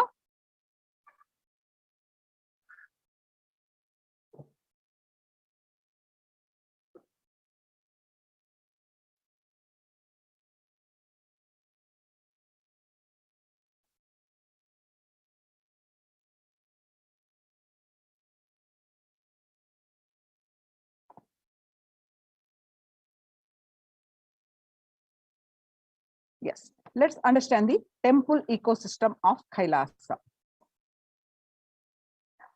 The Supreme Pontiff of Hinduism says, understand, Kailasa is basically an enlightened civilization where everything happens based on the ultimate cosmic principle, the ultimate possibilities and powerfulness. You want to know about the universe, just they will show you the universe and teach you. You want to know about the cosmos, they will just show you the cosmos and simple, straightforward. Reviving the enlightened civilization is the vision of Kailasa. The purpose of my advert, Paramashiva, assuming this body and manifesting. In Sanatana Hindu Dharma, we had at least 10,000 sampradayas, religions, spiritual traditions, keeping this enlightenment science alive. Understand, each of the sampradaya is a spiritual ecosystem created for keeping enlightenment science alive. Every monastery, every adhinam, every mutt, every temple every Veda Patashala, every Sarvajna Pita is a lineage. The Sampradaya created to keep the ecosystem of spiritual enlightenment alive. Some may be Shakta, some may be Yoga, some may be Vedanta, some may be Tantra. Some may be Shakta Vedanta and some may be Shaiva Tantra. Some may be Yoga Vedanta, some may be Yoga Shaiva, some may be Vaidika Shaiva, all kinds of permutation and combination. Each temple, each mutt, each monastery, each adhinam, each Veda Patashala, each Sannyasa Sampradaya is a spiritual ecosystem created to keep the enlightenment science alive of that Sampradaya. So Hindu temples are not just worship altars or religious congregation place or just a memorial for certain legendary person or incident or listen. Hindu temples are residents of God. That is why in Chidambaram, Nataraja is one of the Dikshita. In Srirangam, Ranganatha is one of the Bhakta who are doing the puja. Temples are residents of God in Hindu tradition. In reality, not just Hindu tradition, in reality, every religion. There was a time Hinduism, 56 nations, 200 states.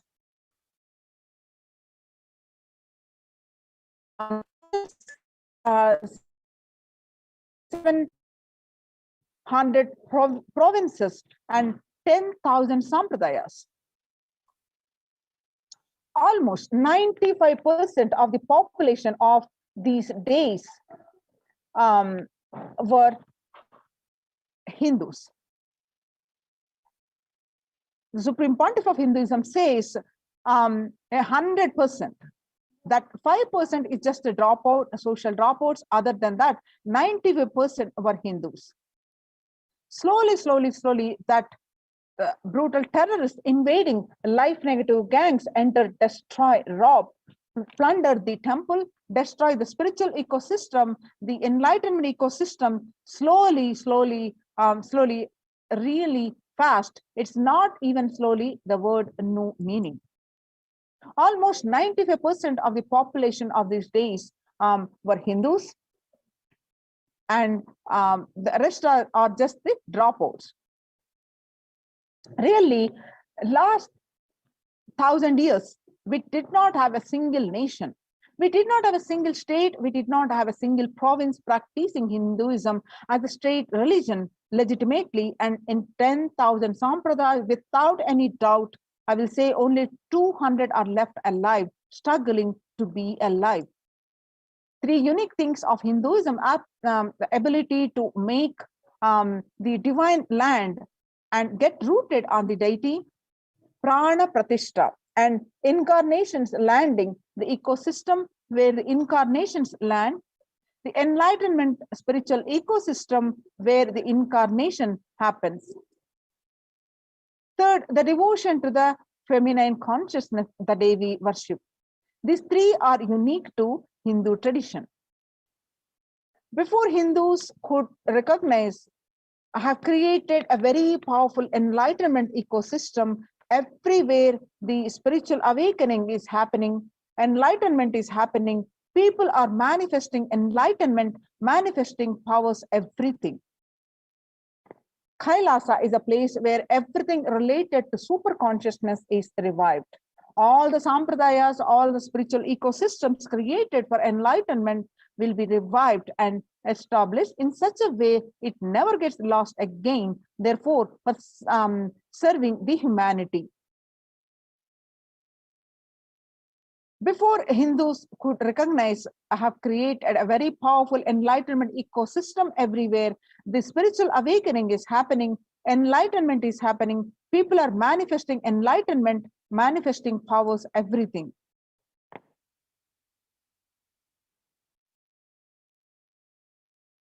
The enlightenment ecosystem are the Kailas. Every monastery I have created, temple I have created is an ecosystem for keeping the enlightenment science alive and flourish. which can automatically make people enlightened. It is like an enlightenment, automatic machinery. Anybody comes in, they just get introduced, inspired, excited, energized, and made to power manifestors, enlightened, and start radiating, and they start spreading. Enlightenment becomes the source for energy and excitement. A person who can make enlightenment as a source for energy and excitement for anything is an incarnation. Fortunately, we are successful in making enlightenment as the source for energy and excitement to millions of people all over the world. This whole Kailasa is the revival of that enlightenment civilization. Thousands and thousands of temples we are going to build, and millions of sannyasis we are going to create. Tons and tons of super consciousness beings we are going to keep alive. The integrity and intensity with which we are going to raise the frequency of the manifesting the enlightenment ecosystem and powers for the people, literally see the revival of Kailasa we are all going to witness. The way the temples and monasteries will be created and people will be manifesting. Whenever I want to speak about Kailas, I only feel like let's do the work because it is so huge. Only after we demonstrate, people will even be able to grasp. We all will manifest enlightenment and power the way the temples and monasteries will be created and people will be manifesting. I only feel like let's all do the work because it is so huge.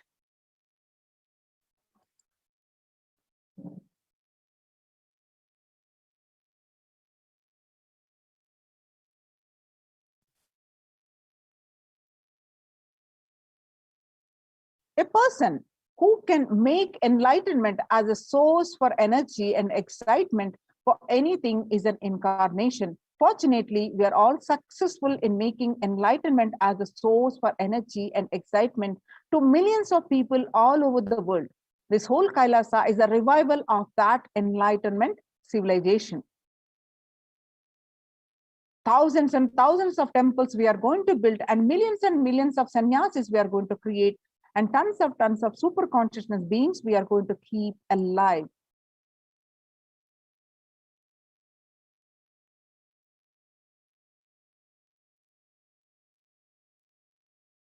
Now,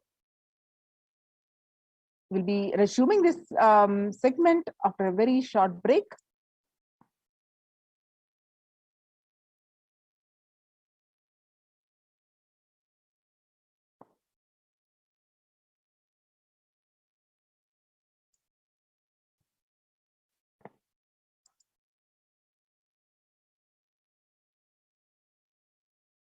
Yes. So, in the ecosystems, we are understanding why the deity worship, why the temple-based ecosystems, and why the deity worship. So, when the divine is present before him, in a form that he can see and touch and relate to, the transmutation becomes an easy and joyful process. Second, deities in a real kshetra are always carved in the form of ancient masters and enlightened beings. Even though no longer in the body, they can be invoked through the name or the form they used while in the physical plane. When we pray to the deity or chant its name, the corresponding divine vibration is automatically awakened and becomes available on the energy plane to guide and bless us. The Supreme Pontiff of Hinduism says, we master the science of bringing the divine to the deities and expressing the divine through the deities. The whole science has been mastered in the Vedic tradition.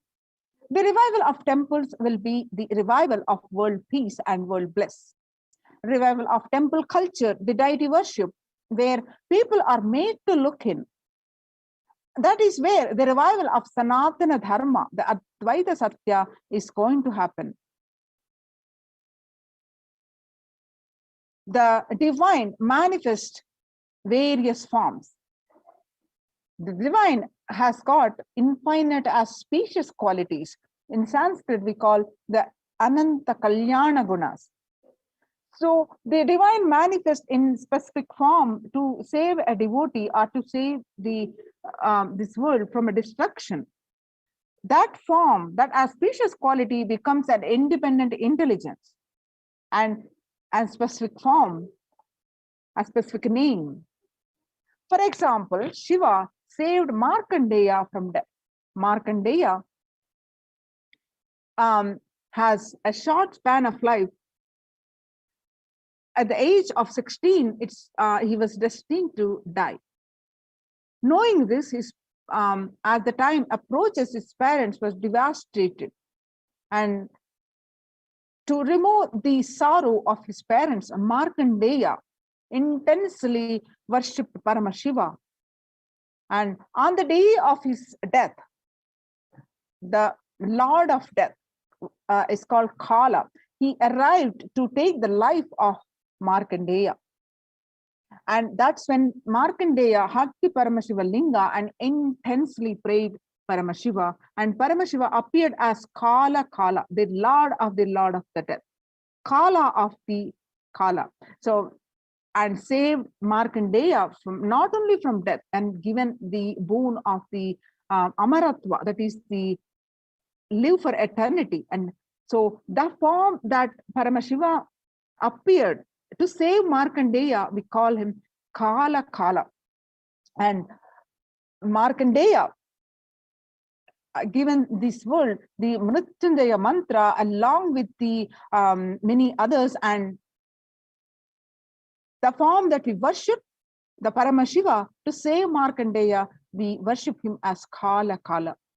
Same way, Paramashiva danced in ecstasy, and that action becomes Nataraja, the cosmic dancer. With dancing, performed the Pantya Kritya, the creation of the universe, sustenance and the destruction, the rejuvenation and the pulling out of the delusion and the liberation. All these Panchakritya, the 5 actions, Paramashiva performed so casually as a cosmic dancer. We connect with him as Nataraja.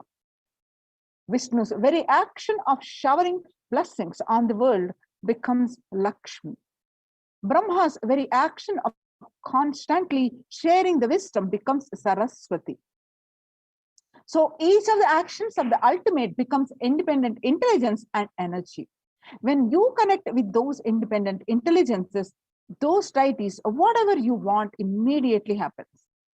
Whatever result you want, worship with those rites, those divine energies who are the personification of those specific actions. So immediate results are achieved by connecting with those deities. In this world, this can be a powerful method through which you can achieve whatever you want in your life.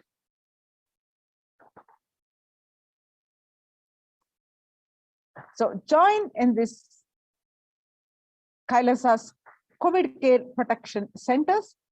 Register now through the link below, https://kailasa.org/Kailasa care. The link is projected on the screen.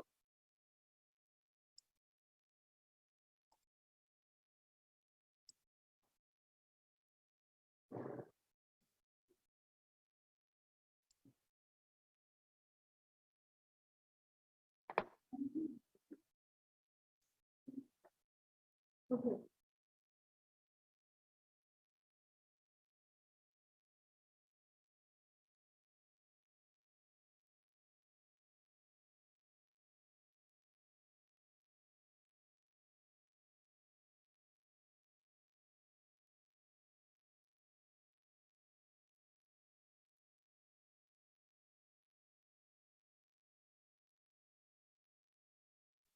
Now, let's learn some more details of the Kailasa's de facto spiritual embassies, COVID care protection centers. With the blessings of the Supreme Pontiff of Hinduism, let us understand the importance of these COVID care protection centers. Now, let us see some more statistics of this across the world. What Devi revealed, the younger across the world, the pandemic is affecting the mental health of the people. If you see the statistics, especially the younger adults are more likely to report symptoms of anxiety and depressive disorder during the COVID-19 pandemic. If you see the ages 18 to 24, majority, the 56.2% are affected, and ages 25 to 49, 48.9% are affected, and ages 50 to 64, about 39.1% are affected, and ages 65 plus about 29.3% are affected. The average share of adults reporting symptoms of anxiety disorder and or depressive disorder in a period of January to June in the year 2019, what it used to be 11%, and now there is a spike in this in January 2021, about 41.1%.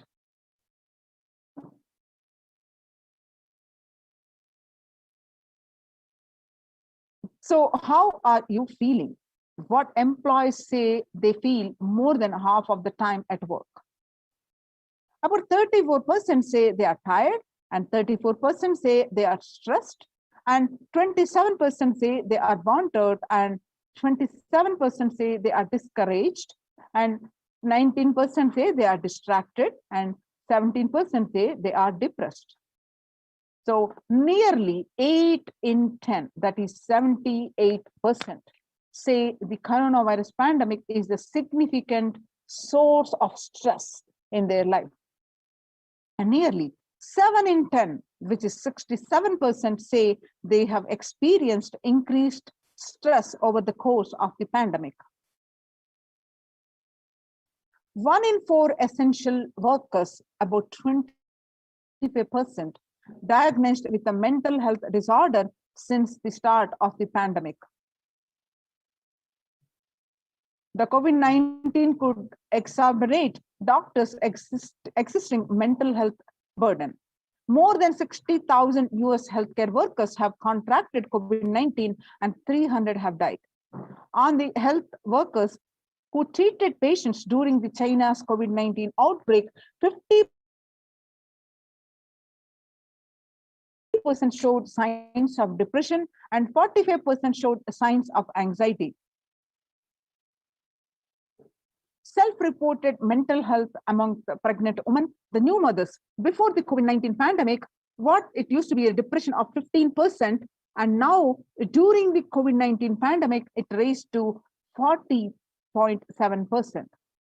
And anxiety levels were 29% before the COVID-19 pandemic. Now, during the COVID-19 pandemic, it raised to 72%.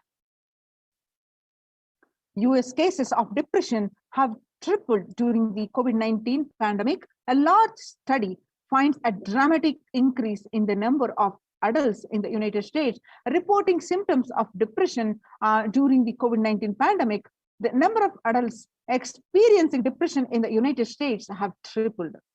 According to the new study, researchers estimate that more than 1 in 4 US adults are now reporting experiencing symptoms of depression. Before the pandemic, 8.5% of US adults are reported being depressed. That number has risen to 27.8% as the country struggles with COVID-19. The young workers hit the hardest. The ages 20 to 25 age group, 89% have been affected, and the ages 26 to 37 age group, 83% have been affected affected, and ages 38 to 54, about 73% have affected, and ages 55 to 74, about 62% have affected. So what are these contributions from the Kailasa's Department of Human Services? The blessings of the Supreme Pontiff of Hinduism. Let's understand.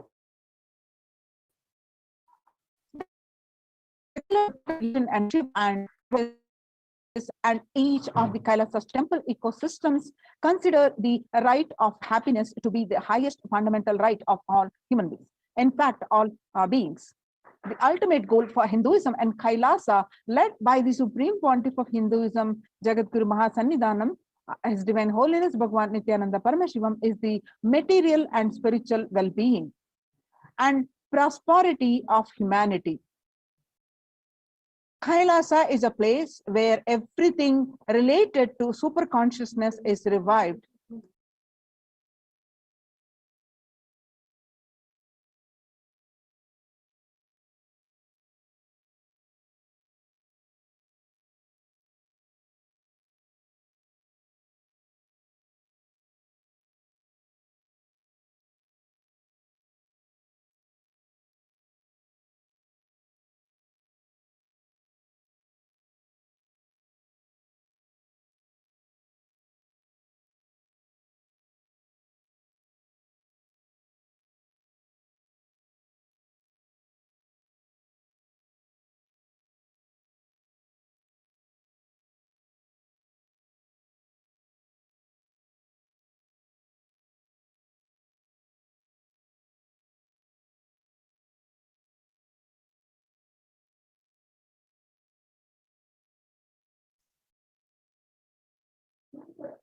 Kailasa is a place where everything related to superconsciousness is revived. All the sampradayas, all the spiritual ecosystems created for enlightenment will be revived and established in such a way it never gets lost again. They're forever reviving the humanity.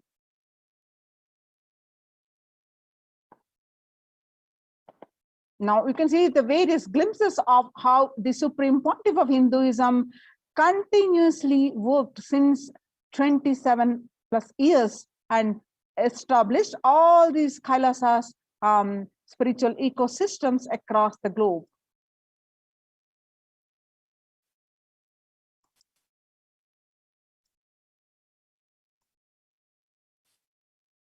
Now, Kailasa's ecosystems around the world, and where thousands of ecosystems, how the Supreme Pontiff of Hinduism established, and all these ecosystems are serving the humanity in their physical, mental, and various other aspects of their life for good.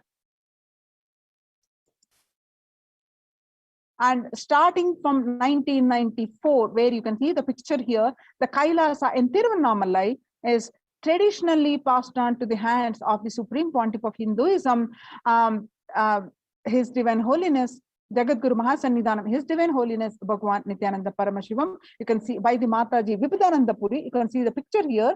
And the rightmost picture you see in 2017, where the same Adhinam Kailasa in Tiruvannamalai receiving the visitors and delegates for the Kalpataru meditation workshop and Shiva Diksha. On 11th March 2017, Kailasa in Tiruvannamalai, thousands arrived to celebrate the enlightenment ecosystem and to traditionally meet the Supreme Pontiff of Hinduism, Jagadguru Mahasannidhanam, His Divine Holiness Bhagavan Nityananda Paramashivam. And you can see the Kailasa in Los Angeles, in the Western Hemisphere, where this temple complex is 25,000 square foot temple complex, housing over 80 plus deities, and it is one of the largest Hindu temple ecosystems in the West, and it is the headquarters of the Western Hemisphere. And the picture that you're seeing are from Kailasa in Columbus, Ohio, the first temple established by the Supreme Pontiff of Hinduism outside of India. The temple physically came to life in just 9 months. The chief presiding deities of the temple are the Nityanandeshwara Paramashiva and Nityanandeshwari Paramashakti. The deities are 7 feet tall granite, weighing 6 tons, and their divine faces have been directly hand-carved by the Supreme Pontiff of Hinduism. The pictures that you are seeing are from Kailasa in Seattle, Washington, housing the blissful dancing form of Ganesha and the largest living Nataraja deity outside of India. Kailasa in Seattle is also known as the Chidambaram of the West. Chidambaram temple is the ancient Hindu temple where Paramashiva resides as the Nataraja, the cosmic dancer, the expression of the Akasha or the space. The big toe of Nataraja also been revealed to be the center of the Earth's magnetic equator. The pictures that you are seeing are from Kailasa in San Jose, California. Inaugurated in 2009, Kailasa in San Jose radiates the energy of the Madurai Meenakshi temple. The chief presiding deities of the temple are Devi Meenakshi and the Shivalinga and Lord Nityanandeshwara Paramashiva and Nityanandeshwari Paramashakti, which have been created, installed, and energized by the Supreme Pontiff of Hinduism himself.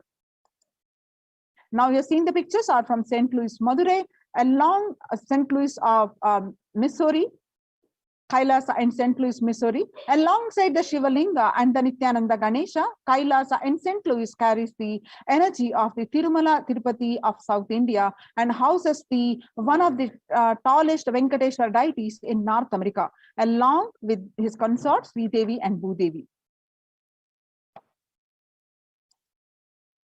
And the other temples are Kailasa in Phoenix, Arizona, established by the Supreme Pontiff of Hinduism, and the Kailasa in Houston, Texas, which is also called declared the Kailasa in Houston as the Parihara Sthala for all the Navagraha doshas, and the Kailasa in Toronto in Canada, inaugurated in July 2011. Kailasa in Toronto is the only Hindu temple in the West with all the 63 Maimanas and the 18 Siddhas residing as deities. The temple deities are here seated exactly as they existentially preside in Kailasa around Paramashiva, the primordial deity of Hinduism. Now, active and alive from 2011 onwards, the Kailasa in Toronto has been blessed and to radiate the super consciousness energy of Kailasa, the temple. This temple ecosystem goes on providing various temple services to the community, such as Annadan and traditional Hindu ceremonies. So, join now in Kailasa's COVID care protection centers and save your life. The link is https://kailasa.org/Kailasa. Now we are going to move on to the next segment after a very short break. We are going to be doing our Parama Guru, the Kailasonnata Shamala Pita Sarvajna Pita.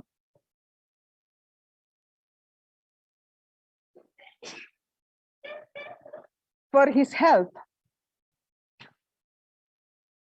We're all going to do the prayer service, and before that, we're going to read the administrative order of the Kailasa, Sri Kailasa. Just stay tuned for this most significant segment after a very short break.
Welcome back. Nityanandam, everyone. I have projected the Supreme Pontiff of Hinduism's Facebook profile, where the Supreme Pontiff of Hinduism has a profound message to all of us. I'm reading out the message. I am sitting in Samadhi and praying to Paramashiva intensely for speedy recovery of health of our 292nd Guru Mahasannidhanam, Sri Jnana Sambandha Deshika Paramacharya Swamigal. All disciples all over the world should join with me from now on in prayers for the Parama Guru Mahasannidhanam of Kailasa's speedy recovery. Temple of Kailasa do Mrityunjaya Homa and pujas and prayers. Further instructions and executive order will be formally be issued by the Government of India. Now I'm going to project the Supreme Pontiff of Hinduism's Facebook page.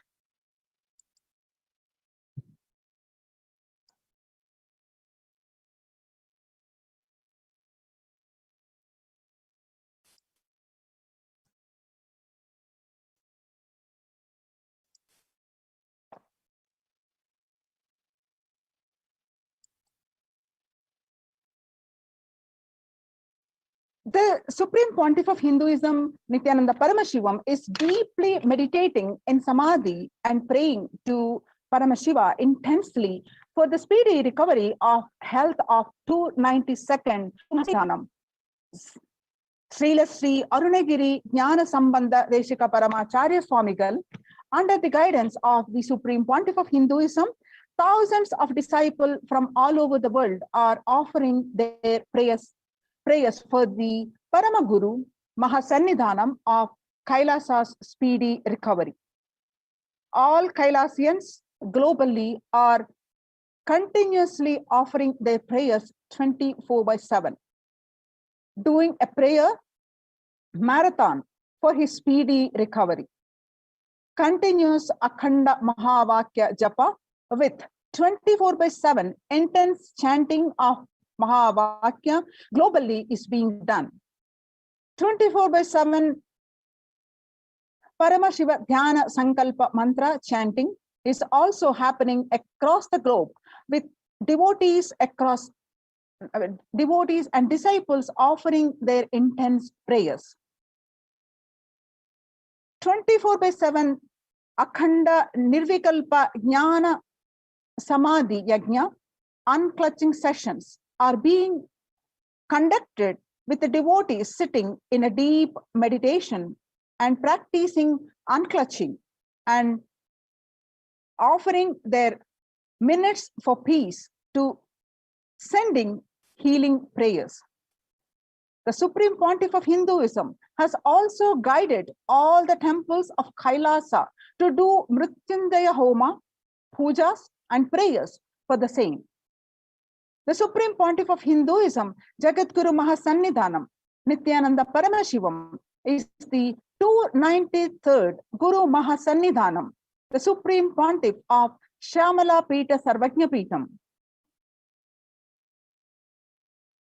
You can see the pictures of the 292nd Paramaguru and the Supreme Pontiff of Hinduism, the 293rd Guru Mahasannidhanam, and the pictures projected here.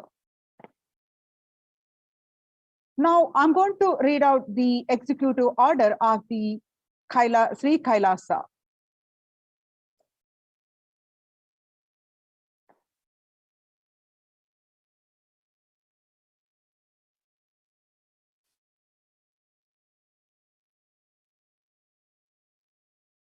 What you're seeing is the executive order of the Sri Kailasa.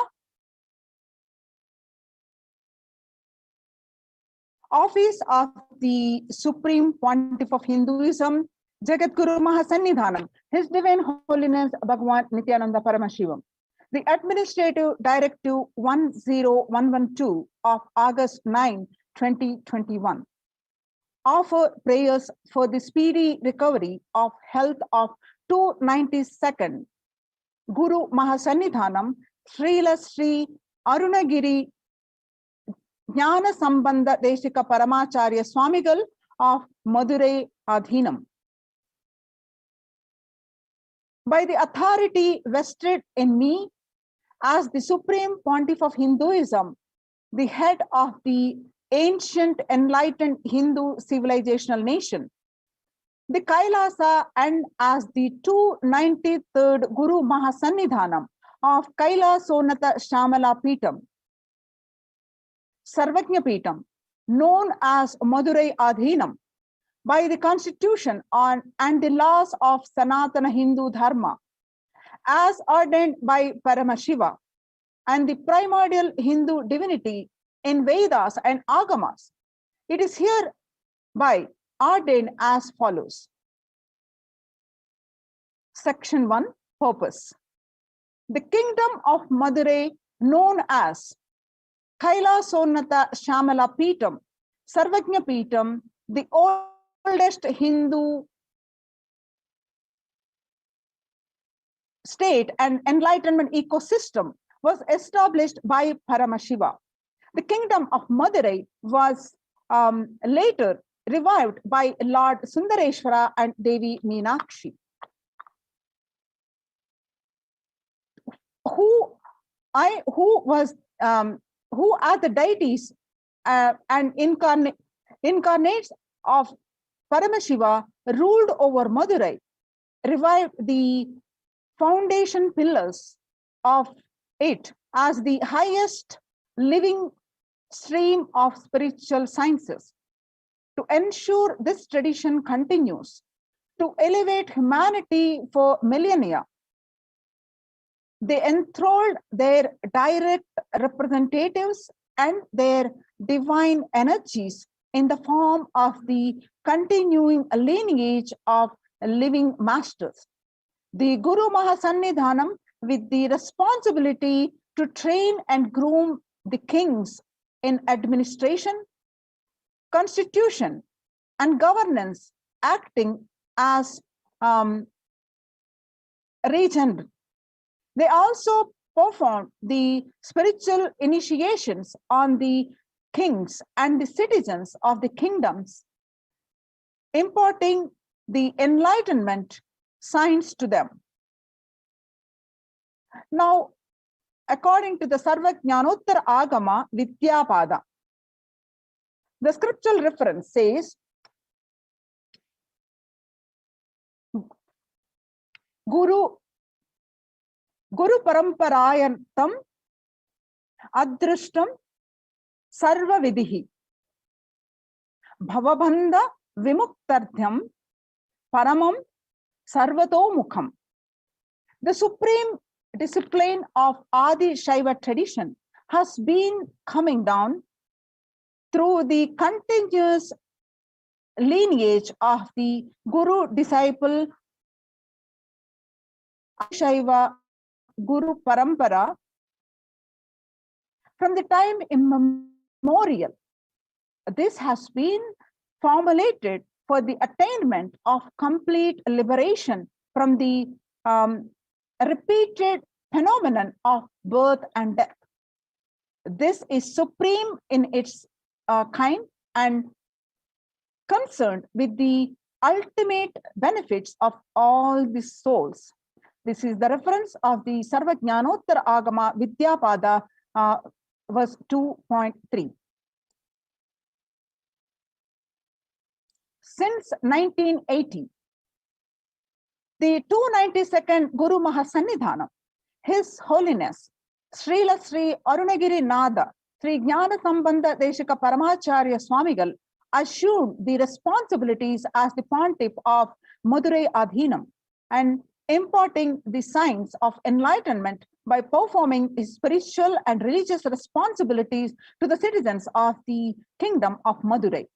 Since my formal appointment from His Holiness Srila Sri Arunagiri Nada Sri Jnana Sambandha Deshika Paramacharya Swamigal as the Guru Mahasannidhanam on 27th April 2012,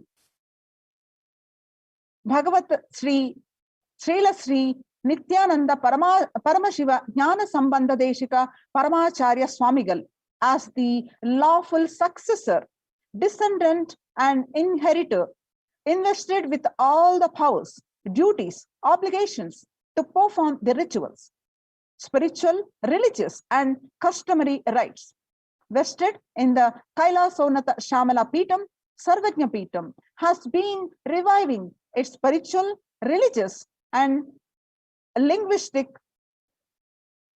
epicenters to its original glory. Now, another scriptural reference of Guru Gita, verse 27. Sadhakena padatyatvam Guru Santosha Karanam Guror Aradhanam Krityam Sajivitvam Nivedayat. He should gratify the Guru and dedicate his life to him. Today, 292nd Guru Mahasannidhanam, Srila Sri Arunagiri Nada, Sri Jnana Sambandha Deshika Paramacharya Swamigal is facing severe health issues. As the 1008th living incarnation of Paramashiva, I deeply meditate in Samadhi for his healing. Further, I order the de facto spiritual embassies of Kailasa and the sovereign order of Kailasa to partake in spiritual and religious activities for the speedy recovery of health of their Parama Guru, Srila Sri Arunagiri Nada, Sri Deshika Paramacharya Swamigal. I hereby order. Section 2, the special measures to be taken for a speedy recovery. With the immediate effect of this executive order, first, to do the de facto spiritual embassies of Kailasa, including Hindu temples, monasteries, satsang temples, Paduka Mandirs, satsang centers, Paramashiva Sena Shakas, healing centers, franchise campuses, Hindu universities, schools, to perform prayer marathon for the Parama Guru Mahasannidhanam of Kailasa's speedy recovery. Second, the Rigveda scriptural reference. Om Trayambakam Yajamahe Sugandhim Pushtivardhanam Urvaruhamiva Bandhanat Mrityor Mokshi Amamritat. The meaning of this verse is, we invoke and do homage to Lord Trayambaka, the creator and protector of the three worlds, whose eminent fragrance of energy and bliss enhances the life and joy of existence all three times. O Rudra, destroyer of suffering, giver of bliss, release me from the bonds of mortality like the ripe fruit falling off from the stalk, and redeem me into the infinite presence of immortality. This is the Rigveda reference from 7.59.12.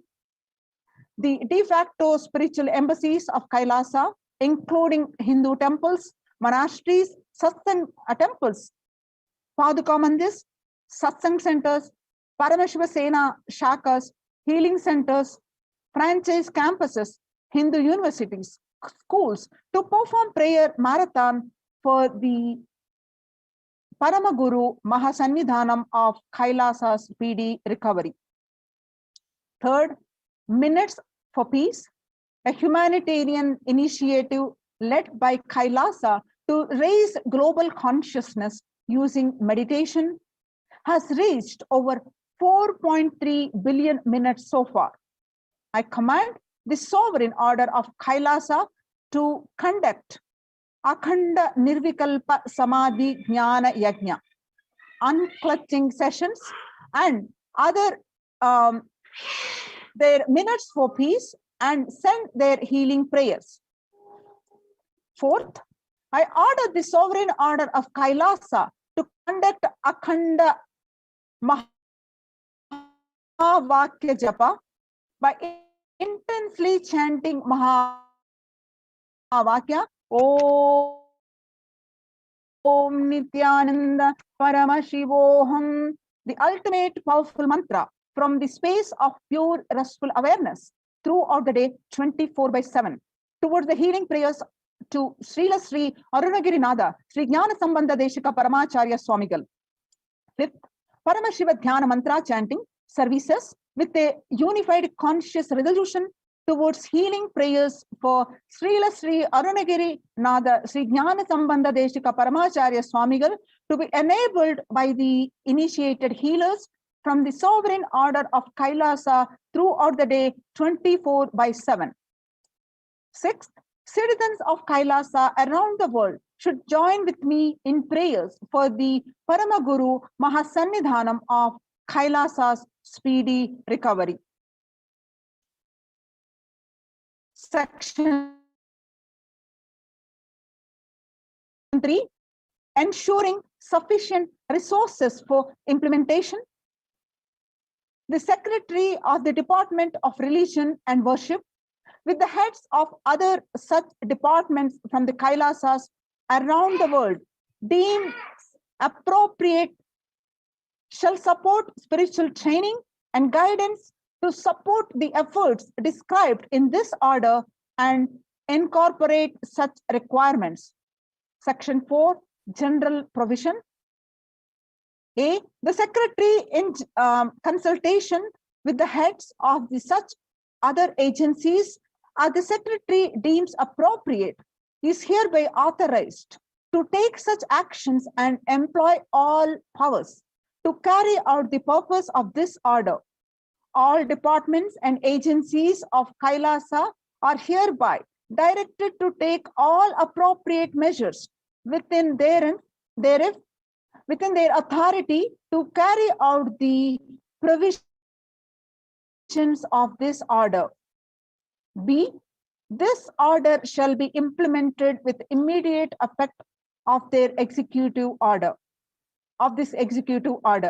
C, nothing of this order shall be construed to impair or otherwise affect, first, the authority granted by law to an executive department or agency or the head thereof, or second, the functions of the director of the office of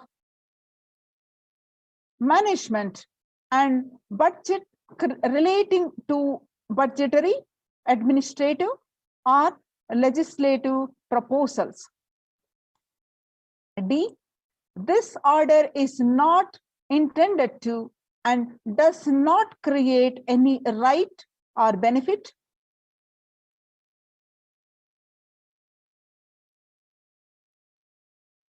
substantive or procedural, enforceable at law or in equity by and partly against Kailasa, its departments, agencies, or entities, its officers, volunteers, or any other person, or against any nation's integrity or laws.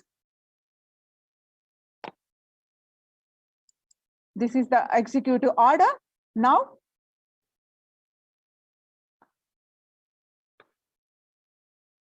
the female monastery of the Adi Kailasa Nityananda Sarvajna Peetham, joining for this Akhanda Mahavakya chanting. Now,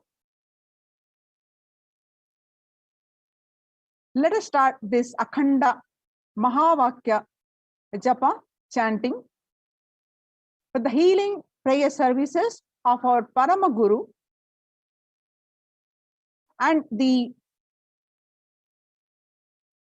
orders of our administrative orders of our beloved Guru, the Supreme Pontiff of Hinduism, let us all unite and start this Akhanda Mahavakya Japa 24/7.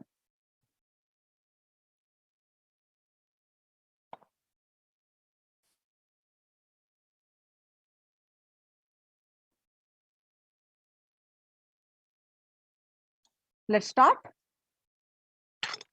Please sit straight with your head, neck, back straight line. Inhale deeply, exhale deeply, as slowly as possible. Just get into the space of unclutching. With the deep, intense prayer, with the blessings of our beloved Guru, the Supreme Pontiff of Hinduism,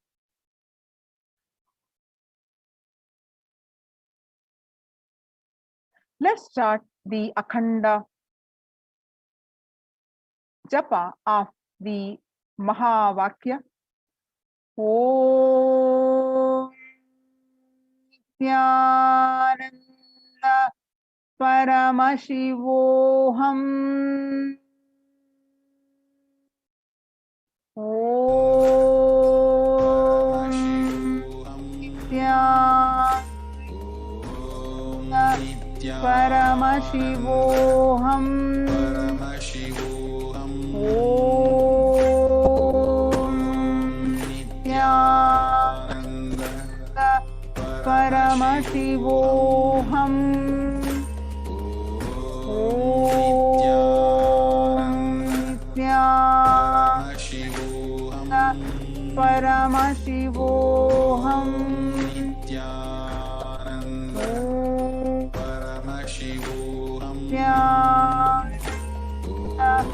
Nityananda Paramashivoham. Paramashivoham. Nityananda Paramashivoham. Nityananda Paramashivoham. Nityananda Paramashivoham. Nityananda Paramashivoham. Nityananda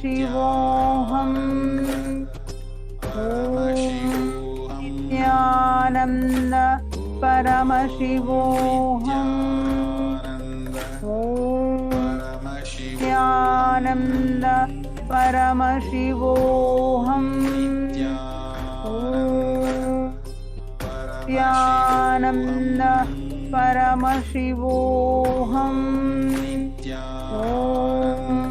Nityananda Paramashivoham.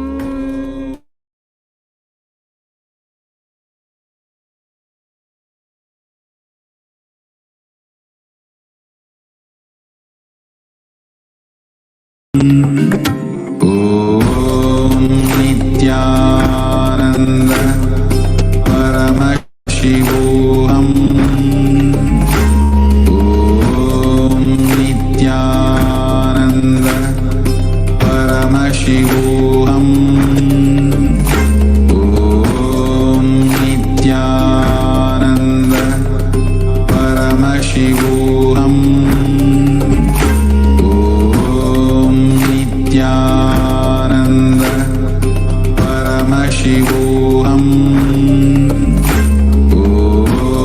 Nityananda Paramashivoham. Om Nityananda Paramashivoham. Om Nityananda Paramashivoham. Om Nityananda Paramashivoham. Om Nityananda Paramashivoham. Om Nityananda Paramashivoham.